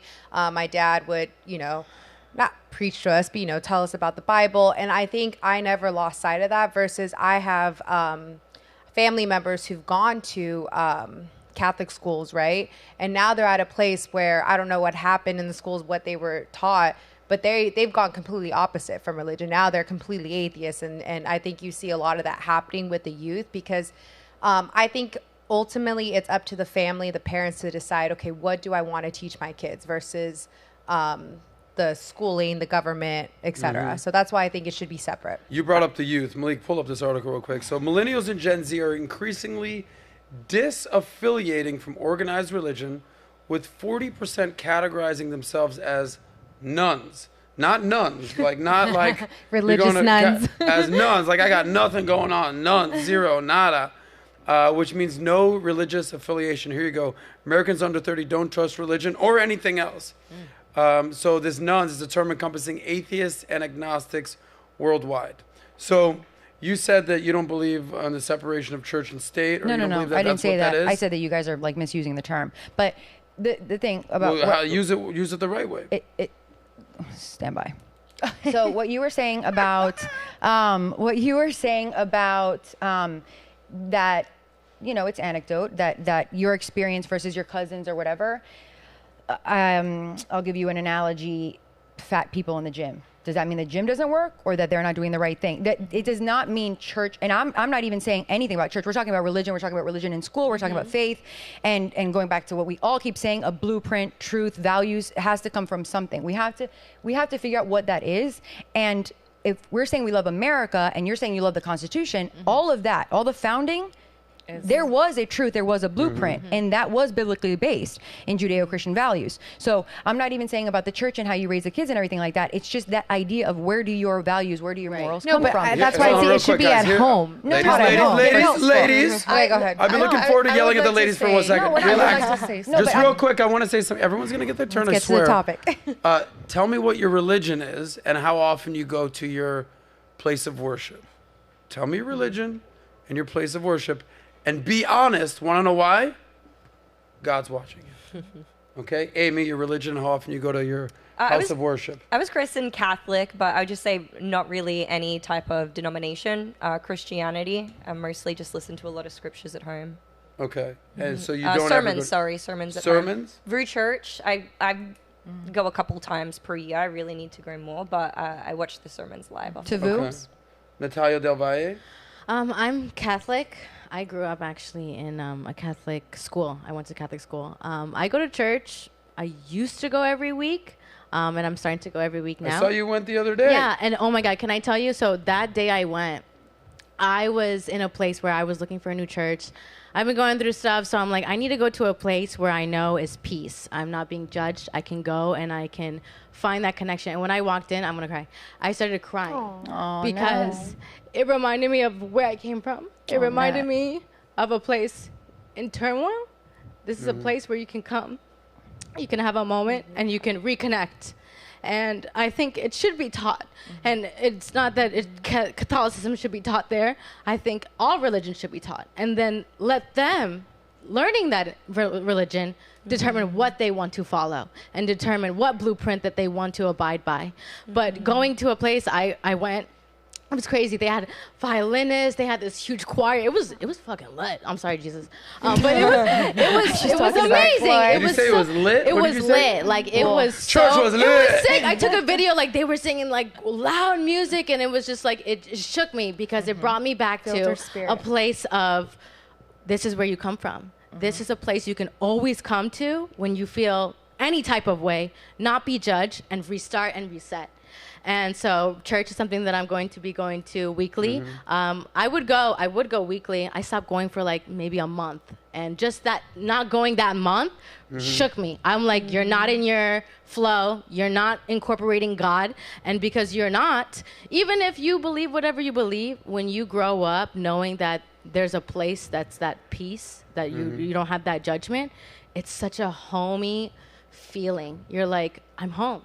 I don't have to put on anything. I don't have to look anything. I have to come, give myself time, give myself quietness. People don't have no quietness today. Everybody's talk, music, la, la, la, la, picture. Have a moment. Be silent. Be with God. Be with your higher power. Be present. And I think going to places like church, you are forced to be present. So it was an incredible experience. I had such a great time. I cried on the way to the car. I was like, I'm sorry, God. I should have been here last month. Clap it up for Nat, everybody out there. It was such okay? an experience. So. Can we get a little clap, a little applause? Anyway, I'm proud of you, Nat. Thanks. Do you go to what is it called? Do I go to Temple? Temple, yes. You want me to answer this, or you guys want to go first? No, answer it. Okay. Online. So I'll give you two quick stories. Nat's got the tissues out here. So I'm Jewish. We go to synagogue. Now, when I was young, my mom, who was here today, they used to make me go to temple, right? So I didn't want to go, and I was always a loudmouth kid, and shh. And I'm like, shh. Yeah, that was like, me. yeah, I did. I was like, I went there to socialize, like. Hey, Shawty. Shocker alert, that's how I ended up being a nightlife pro. What's up, girl? How you doing? Yeah. What you doing over there? Praying on them knees? All right, guys. Stop it. Adam. Guys, let's He's a relax. man. It's his He's a truth. man. Let him He's a Guys, speak man. let's his relax truth. here for a second. Okay, We're talking about sorry. praying. Jesus. So Can you say I did the bar mitzvah thing. I went to, by the way, I'll tell you a funny story about my mom in a second. So it wasn't, when you force someone to do something, they're always going to basically revolt. Or like if you go to Catholic school, you better do this. And then believe me, I know a lot of Catholic girls running around in Miami. They be bad. Catholic girls be bad. They're Like, getting on their knees not praying, if you know what I mean. But anyway, I went to Israel for my first time, and I basically was like, yeah, I don't think religion's for me. But because of PBD, he's like, I think you need to start going back there every once in a while. I think you need to get in touch with this. You know, I've been born and raised in Miami and the nightlife scene. It's a lot, very easy to like sleep in on the weekends, on Saturdays or on Sundays for church and kind of miss that. And I went a couple months ago, and I should go back again. And you talked about silence and just thinking to yourself, and it kind of took me back to my old days. And I was there. I took a selfie because I had this serial pat that I went. But legit, I started like tearing, but not like crying. There was just more like so emotional that something was happening. And this is before October 7th and everything going on. But getting in touch with whatever that is, I think it's important for you. Because I realize whether you believe in organized religion, don't believe in organized religion, it's okay to question things. It's okay to have doubts. You should at the very least realize something's bigger than you. Well, it gives you some purpose, right? It gives you a bigger purpose, and it gives you a bigger meaning. Now, I will say there wasn't a lot of people there. I was by myself. I was by far and away the youngest person there. That's a statement these days. And at the end of the sermon, the lady that runs the temple comes running over to me and she's like, so what are you doing here? Aww. I'm like, she's like, are you married?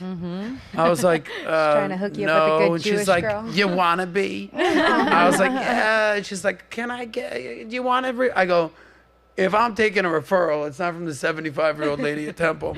But it was sweet and it was amazing, man. We'll see what that happens. But I'll tell you a quick funny story about my mom and then we'll move on. So my mom, who was here today, it's so funny. My mom's passion in life is singing. Oh. Like, all she wants to do is sing. That's it. She joined the Temple Choir. She joined the choir of Barry University, which is like a Catholic university. She was singing in a church at one point. That's how much she loves singing. And she's running around our house screaming like, Jesus, I love you. Jesus, I love. And I'm like, Ma, we're Jewish. She's like, don't worry about it. Jesus loves you. I was like, okay. Like, sort of antithetical to Judaism. But that's how much my mom loves singing. So anytime you want to go to church, I'll be there. Jesus. I'll take you. Then we'll go. We'll have some fun.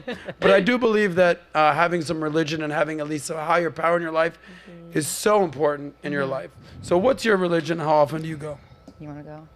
I want to end with You want to end it? Oh, okay. I Okay, kind of go want to ahead. reiterate the Go ahead. wrap it up. So I guess being Mexican, my family is raised Catholic, but I would say my immediate family, we lean more towards Christian. I don't go to church. I would like to go to church. I think it's just hard to find a community in a church that I feel like I belong to fully. But yeah, I would say my faith right now is between me and God and Jesus, and it has carried me through a lot of tough times in life, and I don't think I would be where I'm at if it wasn't for my faith. So. Respect to you. Janelle, what's your religion? And So I think, like everybody else here, believing in a higher power is very impactful. I've practiced and studied 6 different religions. Wow. And I was even atheist for 2 years of my life. Wow. Yes. And I was brought up Catholic, and I've ended my journey in Christianity. And I go to church, I would say maybe like 3 times a month. I try to go 4 times every Sunday. Yeah. It's, I'm not perfect, but I do think that there's something that I have gathered from all the religions I've learned, and that they try their best to, it's kindness and love, right? So let's say you don't want to tie yourself to religion, but ultimately that is the foundation of those religions. But yeah, religion is very interesting. And the reason why you guys feel that emotion, it's a very metaphysical thing. It's quantum mechanics, but it's just the spirit of the goodness that's in there, right? Everybody's going to heal. Everybody's going for a certain purpose. And that's why you feel that emotion. So I know Laura, by the way, beautiful. And I didn't realize you great go to church and answer. stuff. Before I end with Laura right here, Malik, give us your story, bro. Well, I identify as agnostic. I don't openly practice religion consistently like that. Growing up, my grandmother on my mom's side was a Jehovah's Witness, which they're a lot more on the conservative side when it comes to Christianity. So I was taught the basics and everything like that. Like weekly, she would call us for Bible studies and things of that sort. So I was always raised around the principles of that. But growing up, neither of my parents made us practice religion that way. But we were still taught like morals and values and how to be an overall great person to society and to others. I love that. I would like to add something. Yeah, go ahead. So back to religion in schools. So when I was a news anchor at this Christian TV station, it was around the time that there was like this whole war in the state of Florida to remove "In God We Trust" in the courtroom and in schools. And I remember that I went to the courtroom to speak. Billy Corbone was actually like behind me. I'm not sure if you guys are familiar with him. Billy Corbin? Yeah, he was In right Miami? in Miami. Yeah, I grew up with He Billy. was like right behind me to speak. He's the but- guy, the documentarian. He made The U. He made Cocaine Yes, Cowboys. Yes. Okay, did he do something inappropriate? No. Oh, no. really? He Okay. was just behind me, and my cousin was like, "Oh my God, Gotcha. you're right in front of this guy." So, I think it's very important that teachers should not be responsible to teach religion, but I don't think you should remove from schools and God because again, that is the whole purpose of socialism, and you cannot become distracted from that because once you remove that, it's gradual in the way that they shift their agenda. You're absolutely right. Look what they did. Yeah. What's the religion of So- China? Look at No. the religion of China. It's the CCP. Yeah. Once you don't remove notice it. religion, No. The whole, Pat and I talk about this all the time. Religion, the communists, the Marxists, the fascists, they don't want you to have religion because that allows you to say, sorry, I'm not going to follow your man-made laws because there's something higher out there. Now, some people will take this to extremes and not follow any man-made laws or not follow what is basically the established law and order in the world and say, sorry, something higher has dictated this. So there's some nuance there. But when you remove religion from society, It's dangerous. Look at dangerous. China, what's going on in the CCP. Yeah. Mrs. Real quick, Padrino. Real you quick, gonna I just say? love to make one quick remark. Obviously, we can look at the stats and the data, and it's a little bit unsettling, but kind of like an anecdotal experience or observation, and maybe some of you guys have seen it too. I've seen a lot of people coming back to religion because Me shit too. has been so Now. dark Yes. and Now, evil yes. and demonic lately. Yes. And, it's the law of polarity, right? So people are realizing if it can be this dark and evil and fucked up, then what's the opposite of that? Yeah. And I think that's leading a lot of people home, and that's like the light It's at the end waking of the them It's up. like tunnel. a pendulum. Yeah. It sways all the way to one way for everybody to get it like that's not the way, and then it's gonna Yes. sway the other way again for it to The to equilibrium. reset. Yes. Reversion to the mean. Yes. Definitely. Padrino, take us home here. Okay. We're So- going to pray with you right now. So We a lot need of to. mocking, a lot of mock. Okay, so no, I do not think it needs to be in the school because the school needs to teach it, meaning the parents do not. So that's not what I meant. The parents absolutely have to model it. The same way going to church. It's model behavior, the way that you should probably eat clean and take care of yourself and, be financially responsible. All of those things are good modeled behavior that a parent should be doing them. So going to church was one of them. But in general, again, your values have to come from something. What is that? You were talking about Marxism and that other side of the non-religion. The fact is, it's just what we don't kind of realize is Marxism is Satanism. Like Marx, when he wrote it, it was satanic. Like this is not Which is being what extreme. socialism is. I'm not being extreme or anything. You can absolutely look this up. And the idea of Marxism, Satanism, is to break down everything that is true, everything that is, by truth I mean creation, everything as we know it, right? From genders to whatever, everything Yes. that is absolutely established, turn it all on its head. That's how you get to China, where it's like that is overtaking everything. So the point is, in America, if we've said these are our founding principles and that there was Judeo-Christian values, then it's taught in our schools. That doesn't mean you have to follow it, but that means this is the laws of the land. This is our order. This is where our moral compass comes from.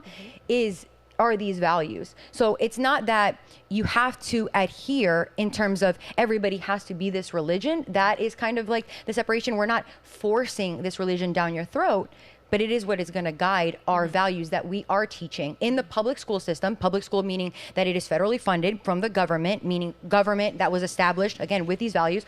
All that is what's being dismantled. So I'm not outsourcing teaching values and teaching Christianity or teaching your faith to your kids to the school. Absolutely not. You need to do that in the home. You should be doing that primarily in the home. But if it's reinforced 8 hours a day from the public school system. I mean, I did go to a private Christian school.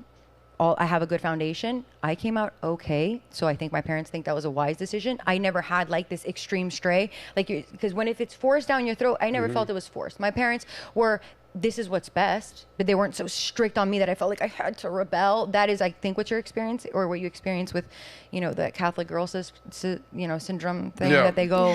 Now it's a syndrome. Catholic girl syndrome. Well, CGS. Girls Gone Wild kind of situation. I never experienced that, so that wasn't the case for me. But the idea is, the idea of it being in schools or faith, and this idea, if we're here in the U.S., then that should be our guiding, our North Star. Where our values come from. Well said, Miss Padrino. Here's what I'll say. I'll end with this. Whether you're agnostic, whether you're Christian, whether you're Jewish, whether you're Muslim, whether you're nothing, whether you're something, whether you're everything, I think we can all recognize that everyone needs to have a certain set of morals and values and principles that guide your life. And if it's not religion, you're going to get it from something else. It could be politics. It could be political affiliation. It could be the LGBT thing. It could be how you identify. It could be the social justice movement. Something is going to replace religion. Yes. And here's how I feel about religion. Now, listen, I'm a moderate. people get mad at me out there and they say, oh, you're too far left. I go, I'm a moderate. People say, oh, you're too far right. I'm a moderate. I'm a synergist. I want people to get together. I'm not red. I'm not blue. I'm red, white, and blue here in America today.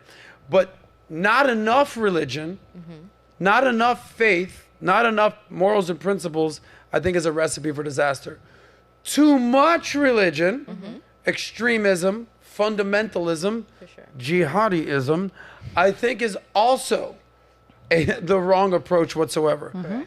Not everyone's going to agree with how you think politically, socially, anything like that. But having a higher power and recognizing, listen, guys, we didn't create this thing. Something else did, whatever it is. You know, Ariana Grande thinks that God is a woman. We all know that. Someone thinks it's an old man in the beard with the sky. I've seen every different shade of Jesus is there out there. You're not allowed to draw the Prophet Muhammad. So I don't know what that dude looks like these days. But I think having a good amount of faith in your life is a good thing. And we'll leave it there. Amen. Okay. Amen. Oh my God, to that. Ariana, you just brought up Ariana Grande. Did you see what Candace Owens said today on her show about What happened with Ariana Grande? I saw something that it was breaking news, something about Ariana Grande. What Candace happened? is like... What'd she do? Savage. Yeah, So savage. no, she was just talking about how she thinks Ariana Grande is disgusting because because she's a homewrecker. she's a homewrecker. And she Yeah, what's held, her like, the story baby. with that? What's the story with Ariana Grande? Did you hear? With her new dude that she's dating? Give me a story No, here. no, no. So she was on the play Wicked or something, and one of somebody on the cast is married. He was married to his high school sweetheart for 10 years, and then they had a baby. Ariana Grande went, saw the baby, held the baby and everything, and then ended up having an affair with that guy after meeting Gross. his wife and everything. And you they, seen And the guy? chief among them right No. now is Ariana Grande. You'll we die if you see the covered guy. what she's been up to. What are we looking at here? Hold on, guys. Good looking. He played SpongeBob Malik, on talk. a musical, and he looked. Yeah, so I was trying to find the Ariana Grande No, video. look of, for what Candace Candace Owens, what she which said. Well, I think she has what's comments so on it. reprehensible about all of it is now how she is facing up and reacting to it. She released a song called Yes And, which is basically a song just saying like, yes, I, don't did care. this, and what? What are you going to do And that's about what Candace it? Owens is saying. It's like, Yeah. Disgusting. no, it's disgusting. So let me ask That's you. not even cute. She's a It's 'cause- homewrecker. She took some dude from a married relationship with his wife, and now she's singing songs about, yeah, I did that thing. Yeah, You yeah. go to Talk church. about morals and values, guys. Exactly. But Hollywood is usually like that, though. That's the culture of Hollywood. Did you find the clip? Hollyweird. Malik, go ahead, Malik. That's funny. Ariana Grande. We covered what she's been up to. She has been proud of being a homewrecker really throughout her entire career. You got a boyfriend, you got a husband. Ariana Grande's going to go after them, and then, haha, don't care you. When everything happens and the dust settles, she does not care about ruining your relationship. Nothing more disgusting than what she did recently. She was working on Wicked. I think it's either a movie or a play that's coming out, and she's playing Glinda the Good Witch, and she had this really unfortunate-looking guy that was playing a part. Look at him, I don't look at even him, know look at what it was. As a munchkin, who cares, right? But he was married. He's like And he was 5'5". married to his high school sweetheart. Her name is Lily J, and they had just had their first child after being together for almost a decade. But that, of course, didn't stop Ariana Grande. Why didn't it stop Ariana Grande? Because that actually excites her. I actually think damn. that she suffers from some random hoe disorder where she actually likes it when a man is taken. She's like, I like that. I want to just, I need that. Like, she's just turned on by it in a weird way. She didn't care that he was ugly, nothing. She just said, I want to break up this family. Savage. And Lily J actually, or via her friends, announced that Ariana Grande actually held their baby. So I want you to think about the level of hoe you need to be at to hold somebody's brand new baby that came out and like, oh my God, he's so cute. And now I'm going to take the father. She did that. She actually did that. And if you thought that was egregious, Ariana Grande taking Ethan Slater from his high school sweetheart and him recently being a father, and by the way, not even going to talk about him. He's such a weak man. He disgusts me. He's not even worth discussing. Is the fact that she now has come out with a song that basically celebrates her home wrecking capabilities. Oh, She's just wow. like, Home wrecking and capabilities. Her hoe wrecking. Yeah. I don't care. Yeah, the song is entitled Yes and.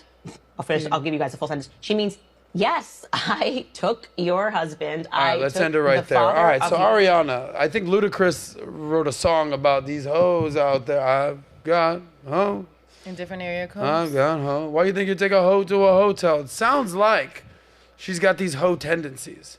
We weren't even planning on talking about Ariana Grande right here until I brought up, God as a woman. But Ariana Grande, home wrecker. Yeah. What just happened here today? Who's following the story the most? I that saw happened Janelle, today. go ahead. Yeah, No, I but saw that happened today. a minute ago. It's the song that just came out. I will say this. This is because it's too easy. She is not a good witch, but she is wicked. That chick Oh, but That's so That clever. chick is- but it's clear that she's struggling with something. No. Look at Clear. her past But relationship. None of her maybe not relationships. You know what's so work. sad? You know you who see ruined her, someone like by the that. way? He ruins every single relationship. Davidson. Pete Davidson. Davidson. Stop it. This guy's just out there Next topic. Gross. dicking anything he can get his Ew. hands on, and all these women are ruined at this point. No, but not for nothing. The moment She that should have the ended up with Mac Miller. He'd still be alive. Rest in peace. As a power player. Shots She has a fired history like that. of breaking up relationships. Yeah, I mean, Yeah, she but does. that's what I'm saying. 2019, there's a song called "Break Up with Your Girlfriend." I'm bored. Oh gosh. But the point is, once that newness, like Yeah. that appeal wears off, he's just gonna turn into that ugly SpongeBob SquarePants guy that he is. Because The guy that you cheated with? Yeah, she's Yeah, who- I just wanna- intrigued by the Please. fact that Yeah. it's new Something and it's, she couldn't and it's have. Now, different. I will tell you, if there's, It's the and excitement of I it. know Yeah, this of from course. experience about Ariana Grande, gentlemen out there, if your girls listen to Ariana Grande, and she's listening to the song "Thank You Next," You're getting broke "Thank You Next," You're getting while you're with her, Yeah. be careful, Yeah, yeah. because you're gonna be next. Start Thank pack- you. start packing. So I remember dealing with a girl, and she was singing that song. I'm like, why are you listening to this song on repeat? yeah, love yourself, King. That was exactly. No, So no. this is the Show dude him, like that actually as she- SpongeBob. Oh my God, Home he's wrecked. hideous. Yes. Guys, No, what are you talking about? He's super good looking. What do you mean? Maybe it's possible. What's wrong with him? No comment. I'm telling you, the fact that Guys, I don't- he had I don't- a new Amy? baby. No? No. You're not feeling that? I don't want ladies? people to judge me. I'm not Laura, saying nothing? anything. First of all, he's Janelle? like 5'5", I which think is he's so. hideous. Malik, Oh nothing? gosh. Yeah, women don't care about looks. Maybe No. he's like a No. theater kid. The Like point that's is what she that- likes. No, she doesn't like it, guys. It's Guys, She's a snap theater out of girl. it. Snap It's- out of it's it. It's excitement. only because he was married. married. It's like the allure Yeah. of the guy I can't have. Yes. Oh, and they just had a kid, and we're gonna do this. You know what? I'm gonna Yes, hold absolutely. the baby, and then we're gonna go to the It's a bathroom. wicked All thing. that. It's Wow. a Yeah, wicked and that's thing. Sneaky turn on. Let me telling tell you you. something. You It's know, a she wicked wants thing. what she can't have.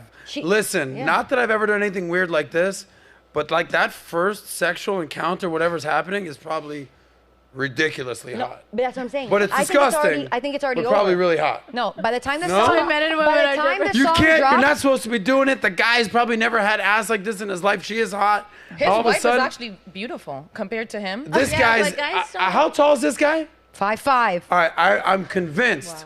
Homeboy's got a tripod going. No, I'm pretty- no, I'm No. telling Okay, you. how do you know? Literally the For sure. idea of You know, we're being- talking doing about something American that you values. We're talking shouldn't about do. patriot. We're talking about religion. No, we're that's talking about not having that. kids, and now we're It's talking about literally the tripod. idea of doing What is something that happening you right now? shouldn't do. That- It's like breaking the law It's legally excitement. without getting like that repercussion. Let me Yeah. tell you. So that's Oh, why women repercussion? and people get turned on like, oh, cheating on your husband, right? Or cheating on your wife. Or it's because that secret of like, they won't catch me. They Yeah. won't catch me. and then Every when you're day. Catch me caught, if you you have can. to own Further up to away it. No, from but it's not even Jesus. that. The moment that they're caught and it's out in public, they're gonna go to a couple things together as like a couple, right? Red carpet. Oh my gosh, we're so naughty. The moment that that's over and there's pictures That's out it. there, They're done. That's she it. literally won't care. The song will not even reach to the top, and then it's sure. already gonna be Of course. over. Of And course. then no, 100%. she's gonna look for the next one. I'm But telling you, this is someone only making- about the heat. Someone making that decision, to me, you're struggling with something. Obviously. It's very clear you're struggling with something if even your past relationships Dude, are the way it yes. is. But at the end She's of the not day, well. she clearly doesn't care. She doesn't care. Or she she tries has to to come perceive- to her. She has to come to her own.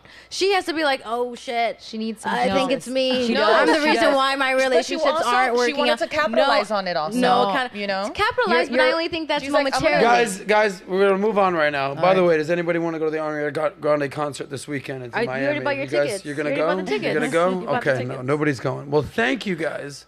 Next story. So what we did there. Oh, thank you. Oh, you're Thank so you. funny. Clever, Next. You're clever. so funny. Yeah, You're so funny. listen, guys. The guy for my fellas out there, you know what it is like when you got a girl in your life and you're in the car and you're doing whatever, and she's just listening to her music, and you'll be like, nah, I want to. You know, it's kind of like the argument over the remote. The girl's gonna put on what she wants because you want the girls kind of feeling the way. Be careful when she puts on that Ariana Grande, and because you might be next. Yeah, Thank but you. even the guys too. Careful what you listen to. Oh, I want to fuck all these hoes. Yeah, guys, stop listening to WAP. Yeah. Gospel Okay. music only. Gospel music only. All right, next story. We got about a half hour left before we wrap up. Nat's going to be reading some super chats at the end. I think you guys are crushing it. I think you guys are beautiful. I think you're amazing. You're crushing it. Thank you. You're beautiful. I'm doing what I can. You're All right. amazing. Now, thank you for that. You're I'm beautiful. I'm amazing. Now let's talk about having some kids. Literally. Here's the problem that's going on in America today. We talked about lack of patriotism, lack of religion, lack of community involvement. But there's also a lack of wanting to have these kids. Now, here's the numbers. 44% of Americans between 18 and 49. I don't know why they're interviewing 49-year-olds, but for guys, not wanting children ever. So I just don't want to. More Americans report not wanting having children ever. So the birth rates are declining, and everyone's expecting this baby boom during the pandemic. It never happened. In fact, the people were opposite. stuck in their houses. They're like, dude, get me out of here. I hate my Divorce. prison. Yeah. Divorce has skyrocketed. OnlyFans. Baby mama drama, OnlyFans. COVID was horrible for our country and the world in a multitude of reasons. But Well, Fauci was. we didn't have more kids. That's going on here. So, by the way, announcing, especially as a woman, I don't want to ever have kids. I don't want to ever have kids, would have been completely inappropriate, above all, socially unacceptable 15 years ago, right? Before social media became a thing, before selfies became a thing, to just loud and proud say you don't want kids. People look at you like you're crazy. So why do you guys think that adults are basically saying they no longer want to have kids? And what's your take on this situation? Laura, you're the only one that has kids. I do. So we'll go to you last. Okay? Amy, go ahead. This reminds me of a funny trend that I've seen on TikTok recently. Have you guys seen it? It's called Dinks. Yeah. Oh, yeah. So Dual income, no no kids. Oh, I've been kids. dinking it up for a minute. I mean, you're not but dual again, income. it comes back to what we were talking about earlier. It's that focus on materialism, right? Like these guys are like, hey, I have my financial goals. I have these things I want to do. And at the end of the day, bringing a kid into this world is ultimately going to hinder that. So I think it's very much that side when it comes to feminism. But then even for the guys who may actually want to have a kid, they want to find a good girl, they want to settle down, they want to raise children of their own. I think it's a scary climate for men to be committing to women nowadays and getting them pregnant, especially when you start to talk about, the divorce rates, 50% chance of divorce. Most of the time it's initiated by the woman, the child support that comes along with that. So I think even very well-intentioned males who want to have children are a little bit scared too right now. Do you want to have kids, Amy? I do, really badly. How badly? Really, really badly. And Shit. so probably in the Gentlemen, next, like, if you're looking to knock up Amy, she's 12 to 24 months is the goal. Is the goal. Oh, what? wow. Are you dating someone? Don't know. Okay, yeah. Well, you're wait, not right. going to knock yourself up. Are you going to freeze your Correct. eggs? Okay. If you, I mean, I don't know how old you No, are. no, but- I'm 28. Oh, you're fine. Got a Okay. couple of years. Yeah. She's got a couple years. Natalia Del Valle. Yes. Um, No, I don't have any what are your kids. thoughts on why people want to have less kids, especially women? And when are you going to have some kids? Oh, well, first I of all, know somehow think you're it's- still 21 5 years later. I get it. Take your time. No, I think it's very sad today that people don't want to have kids. I think the amount people have a lot more fear in their life today than they do have that faith. I agree with you. And I Nice, think nice. because of that, people live a life of fear. Nice, And nice. at the end of the day, you're with somebody, you have a kid, you don't end up with that person. At the end of the day, it's something that is going to. It can affect the world in such a positive way. Patrick's talking about, if you can have kids, have kids, have kids, have kids. Because at the end of the day, if there's more new generation and we're pouring into that new generation, like the right things, then we swing back whatever has swung us the other way. And it's just very sad to see. I think, today it is scary to have kids. I think there's a lack of trust with partners today in like relationship trust in relationships today are super low for so many reasons. If that's liking photos on Instagram, if that's not trusting them where they're located, if that's not trusting them to go do a job and they're sleeping with the assistant, the trust level for even the people that you lay in bed next to is so low today that it's very disturbing. And for you to also expect people like, yeah, I'm going to have a kid with you. I don't trust you, but I'll have your kid. That also is not welcoming. So I think it's very sad. I think it's a matter of developing as individuals and stop living a life of fear, and have that faith that you're going to be okay and you're going to handle it, because that's the differentiator between people who, are going the opposite way. Well said, Natalia. Okay. Janelle, why do you think people are having less kids, and when are you going to have some kids? I think that the economy does play a big part, and the fear factor, the trust factor, and just so many options. Like we have so many options and everything. Relationships are like, oh, we got into one fight, I can go get somebody else tomorrow. So how are you going to trust somebody to have kids if you don't even have a strong foundation in your relationship? Because automatically it's so easy to leave from one person to the other, and that other your counterpart can do the same thing. And yes, I do want kids. I've never been the type to, from getting married and having kids is like my dream, but I've always been very open to the idea. So yes. And I also want to add, the trust is not only with your partner, it's even trusting yourself. Yes. Not trusting that you're going to be able to handle it and even go through that journey. I think that is probably the scariest, is that you don't trust yourself and you're guiding yourself in your life. Yep. So that is a very, Well, very here's what important I know about trust. Ladies, gentlemen, don't leave your man around Ariana Grande. We know that. Fair enough. Okay? But Ariana, And don't let when you're in ladies town, play- hit me up again. We'll never know. I'm over the Chelsea Handler situation. Astrid, Okay, why do I know? why are Americans having less kids, especially the ladies? Okay, so I think the answer to that is a lot of people say, okay, as I mentioned, the cost of living is ridiculous now. Like, growing up, we grew up very low income. And I remember at one point, my dad actually wasn't working for a little bit.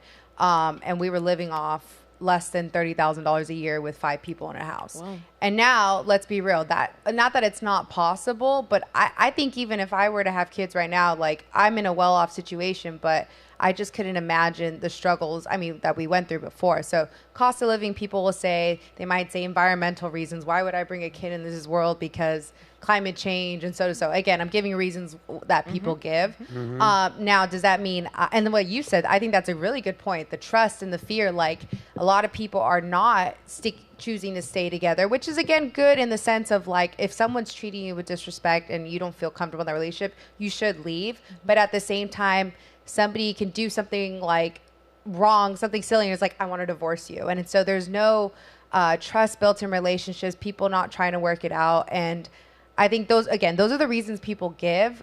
But I hate when because people always ask me, they're like, oh, you're a career woman. Like, where are you trying to go? And I honestly say, I'm like, my dream is to be a mom. Like, I'm a naturally ambitious person, so of course I care about my career in that sense. But to be honest, I just want to make enough money to support my family. Like, that's my ultimate goal. So hopefully I will have kids very soon after I get married this year. And also, I'm excited. I'm excited.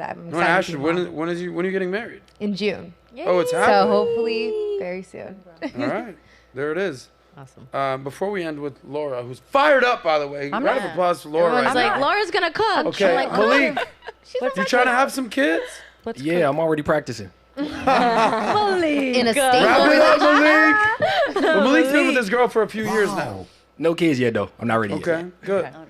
I'll give my thoughts at the end. Go ahead, Laura Padrino. You've got 2 kids. I do. You've already talked about you give yourself 9 months to look your best after you have these kids. No, I'm just saying there's not excuses forever. It's not an unlimited window of no excuses. no excuses. Play like a champion. So, man, we're not serious people. Like, this idea of, like, I'm going to leave you for whatever thing. I don't know. I'm just hearing you guys talking, just like, everybody, like, are we a real, like, society? Like, everything just feels so like a TikTok because I see a like and all this, or a like and you like this and we're breaking up. Anyways, that's the thoughts going on in my head. But I have children. I highly recommend it. I think people aren't having kids because wildly selfish. Priorities are completely out of whack. The fact that, yes, finances are an element. You want to be okay financially, okay, but at the same time, if you want kids, there's also a window. Have children. That is way more important. Like, kind of not figure it out after, and don't live in the poorhouse, and definitely don't get money from the government. But if you want something bad enough, you're going to make it happen. The same way you have like goals to reach a certain amount in business. Factor a family into that. It's definitely going to be worth it. I can't fathom for anybody that says they don't want kids. First of all, I don't truly believe it. Especially women, there's something maternal in us that we want to have children. So I just think that's something, I don't know, people say that the same as Ariana Grande. One day she's going to wake up and be like, okay, I was completely living a lie forever. I don't believe people think that. But anyways, I think this idea of just, I want to live for me. There has to be something beyond your lifetime.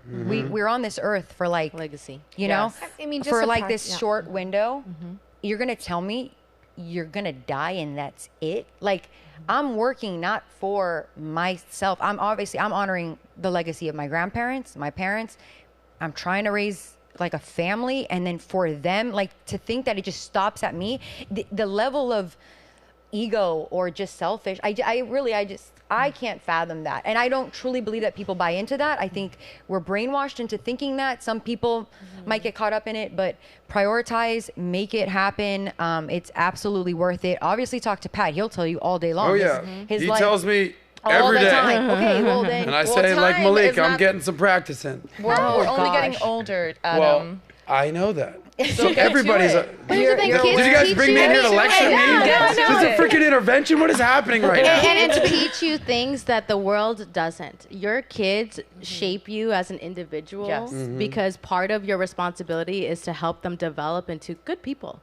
And, you know, you're looking to find this type of way to be a better person and learn different things. And you'll be so surprised. Kids help people dream again. Yes. They have these unlimited, Mommy, I want to be an astronaut. Mommy, I want to be this. And when you get older and reality and all these things get into your head, like, oh, I don't think it's possible. You have kids and they paint this picture of unlimited beliefs. And sometimes people need that. And when you don't. Now, is there something you want to tell us right now? No, I'm just saying, because I'm also seeing, I grew up, I was the bad kid growing up, and I would try and rebel. Oh, yeah. And now that I'm older, I value so much more my relationship with my family.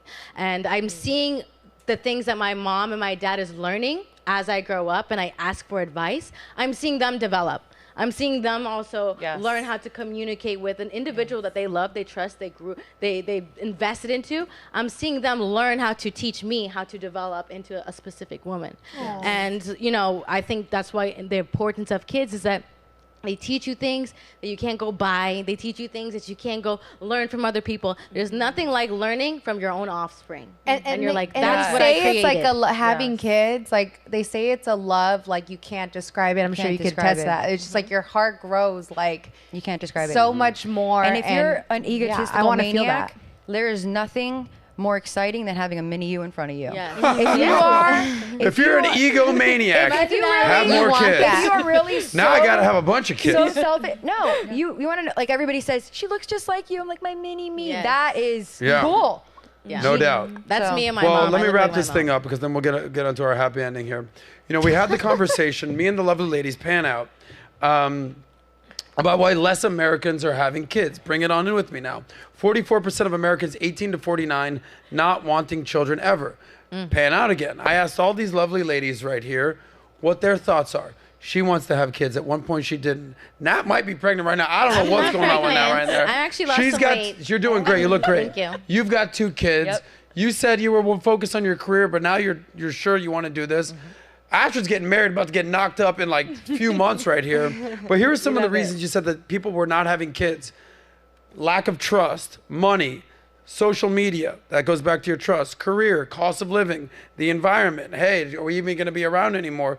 Legal stuff. You talk about court costs, legal fees, all that. We talked about modern feminism. Go get that bag, girl. Baby mama culture, absentee fathers, fuck boys. Where the good girls at? We see this.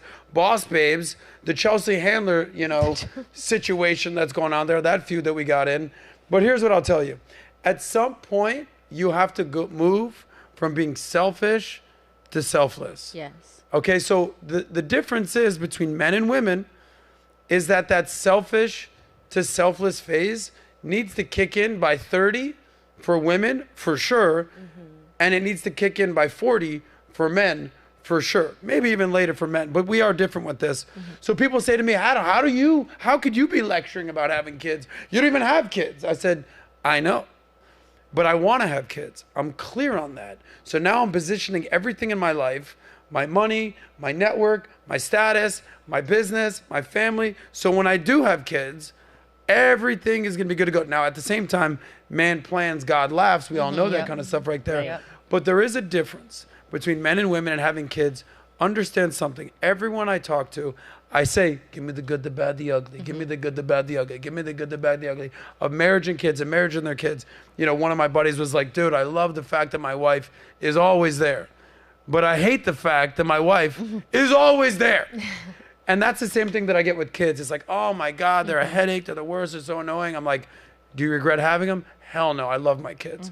So if you're not comfortable having kids, go talk to people who have kids. But more importantly, go talk to people that never had kids. I guarantee you they're going to be like, yeah, I probably should have some kids. Anyway, what I'm telling you guys out there is wrap it up. But, you know, until you're ready to have kids. But then when you're ready to go, go. Do your thing. Anyway, good luck out there, guys. Have some babies. I can't wait to see your kids. You're gonna have some. Well, I'm an egomaniac. So look at these little mini me's right here. 10 kids running around. Right, Padrino? Little egomaniac. Guys, I love it. what a show we've had. Yeah. This has probably been the most high-end, intellectual, Love it. well-conversation, value-tainment, representative brand with lovely ladies and sharp intellectual commentary across the board. Give it up for yourself. Now, yeah. So, you know, not to dilute the greatness that we've already done here, let's have a little fun for the happy ending, though. Okay. Okay? So we'll do this right now. So we talked about what's going on in Davo, Switzerland this week. It is the World Economic Forum. Now, when you hear World Economic Forum, how many are familiar with the World Economic Forum, what they go on there? Okay. Natalia? It's a video game? I'm just playing. I'm literally just playing. It's a video I'm game. literally Yeah. just playing. I just Well, wanted to they're get trying some- to game life. They're the ones basically Yeah, with the making the big controllers calling the out shots. there. You're probably not wrong. Just kidding. What are they called when you're like a non-character player? What is it? NPC. What is it? NPC. And that stands for? Non-player character. Yeah, NPC. Anyway, don't be an NPC out there. So we know what's going out there in Davos. So basically 3,000 of the biggest world leaders, financial titans, celebrities, they go out there. Malik, pull up some of these pictures maybe. They go out to Davos, Switzerland. Here's an article right here. Davos Debauchery, the debauched underbelly, how the global elite indulge in cocaine, caviar, and champagne at secret bunga bunga parties. That's funny. Behind the scenes. By the way, bunga bunga is like code word for like, yo, we about to get fucked up right here out there in Davos, Switzerland.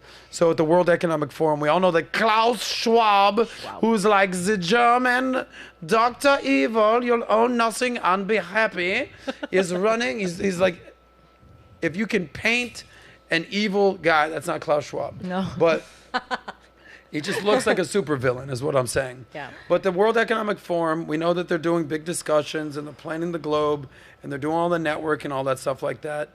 But there's also something kind of weird going on out there with the extravagant parties. So I want to get your thoughts on what you think is really happening behind the scenes here. So one notable attendee, he said, everyone knows his name, but he asked not to be named in this particular article. He said, you can almost smell the magic when you're there. And the cocaine. So also the caviar, the $1,000 bottles of champagne. The parties also offer micro doses of magic mushrooms. And here's the kicker: sex workers charging $2,500 for the night for their services. Now, These people are married, huh? I'm sad. oh, you think that Yeah. you think that being married when you travel across the so world in a gross. private jet Ew. to Davos, Switzerland, and you're one of 3,000 people who are out there doing blow-cane, having caviar, doing $1,000 champagne bottles, We need more magic Jesus. mushrooms, and $2,500 a night hooksters. You think the fact that they're married, they're not going to go have a good time here? Yeah.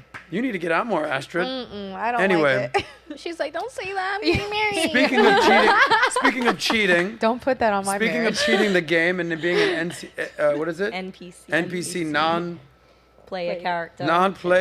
play-on player. The theme this year, ironically, is rebuilding trust. Look at that. Rebuilding trust. They're doing a bang-up job. So, ladies, gentlemen, people of the jury, how much do you trust of what is going on here at the World Economic Forum? Who wants to go first? Janelle. Well, it's obvious they're having a huge party.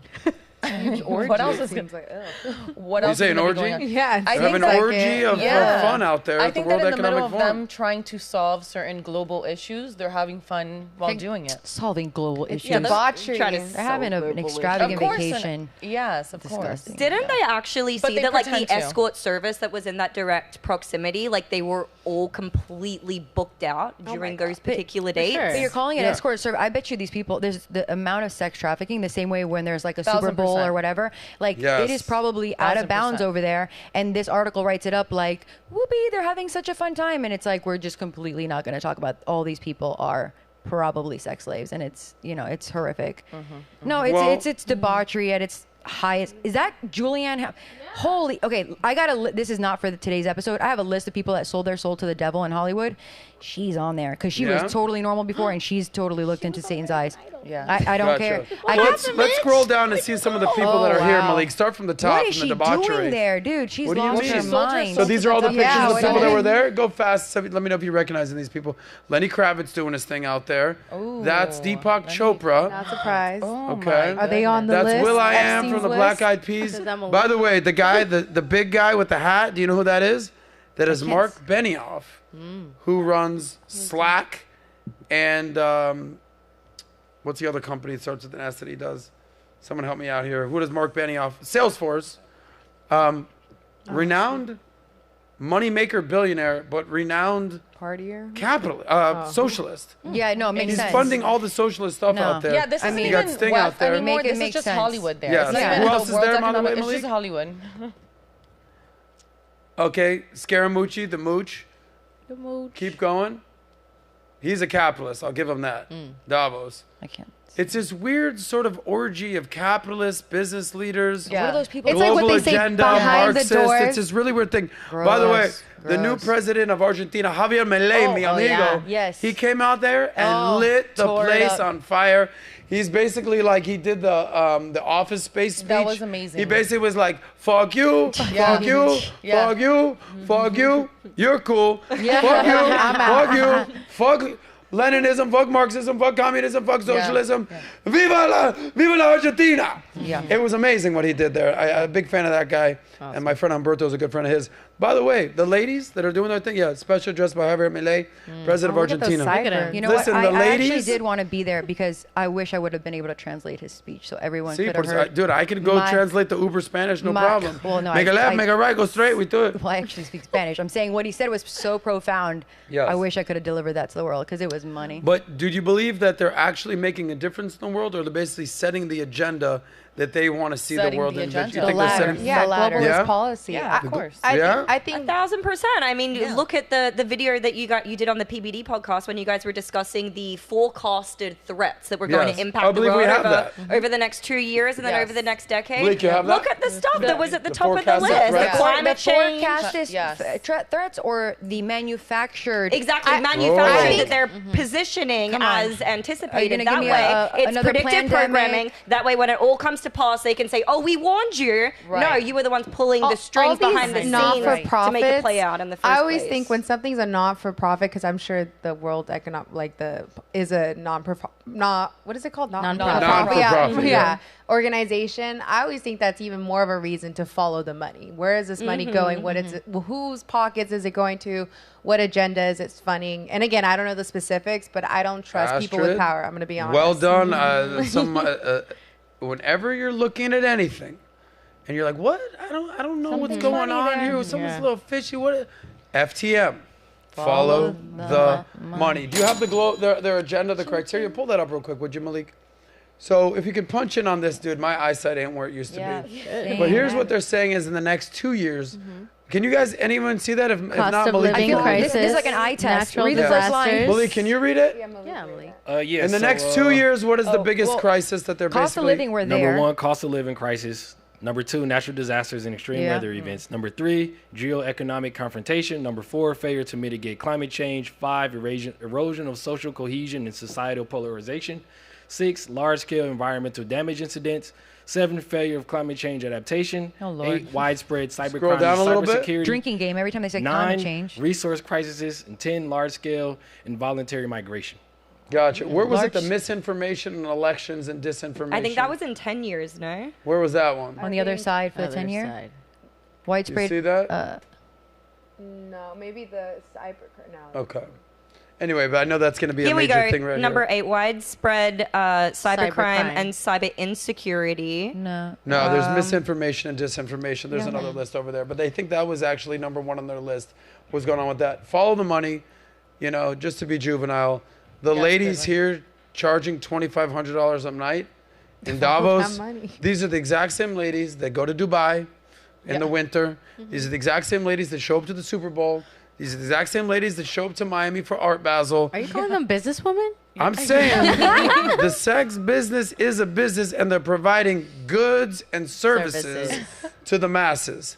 Anyway, so nobody here trusts What's going on? the World Anything? Economic Forum. They're trying to rebuild trust. Nobody? No. All right, Everyone Klaus trusts Schwab. Show a our picture of government. Klaus Schwab. You let me know. That's Klaus with a K, I K. believe.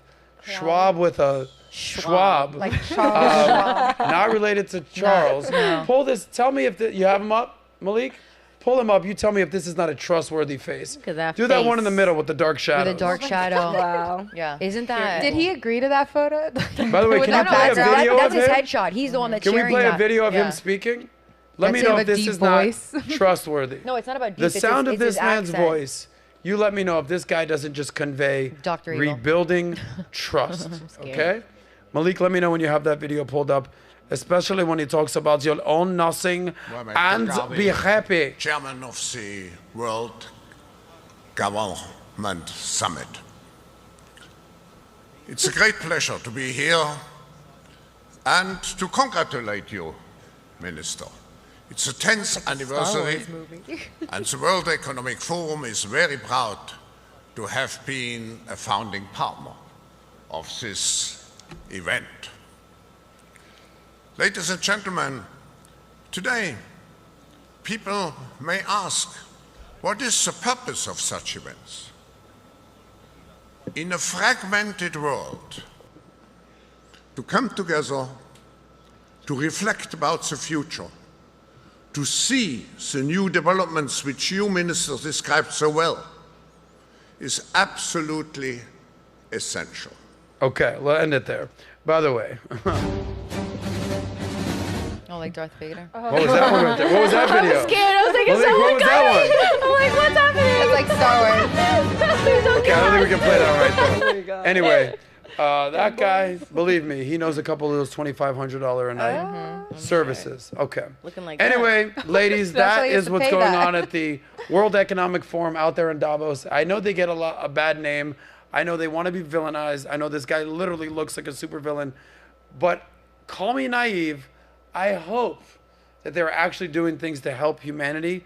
But something tells me that they're just trying to make that money, set the agenda, Yes. and the rich get richer and the poor get poorer.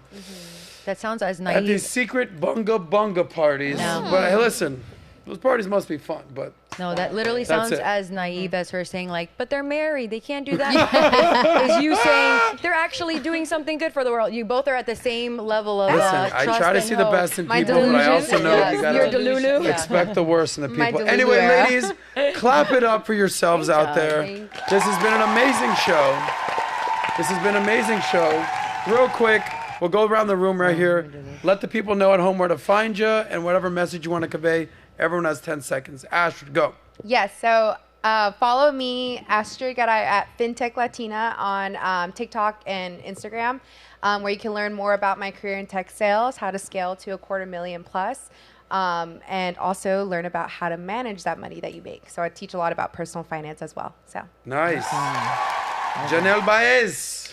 You guys can find me at official Janelle Baez, and I am a TV host and I'm also a podcaster. I discuss different topics the way Adam does as well, and I like to feature people also and collaborate. Ooh, feature and collaboration. Laura Padrino, what I appreciate about you is you're shy, you're reserved, you don't want to rock the boat a little bit. Listen. You don't tell the host, listen, Sosnick, relax for a second. Because you know what Do the your thing thing. is, Sauce? We're about the same age, so I don't feel like, I'm not one of your little 20-year-olds, okay? Oh. We're like right here. Oh, the 20-years. Shots We're fired. doing okay. I don't know. I think I met my match here, guys. I think I met my match over here. here. Padrino, where can the people find you? Go Okay. check out her restaurant in Yes, South yes. Florida. Yes. Padrino's. There's 5 locations, There I want to are. say. Thanks, Saucy. You do it for me. Go. I'm ready to eat some Cuban food. Arroz con pollo, plátanos, Ropa vieja. That was one. ropa vieja, all the good stuff, all the greatest hits.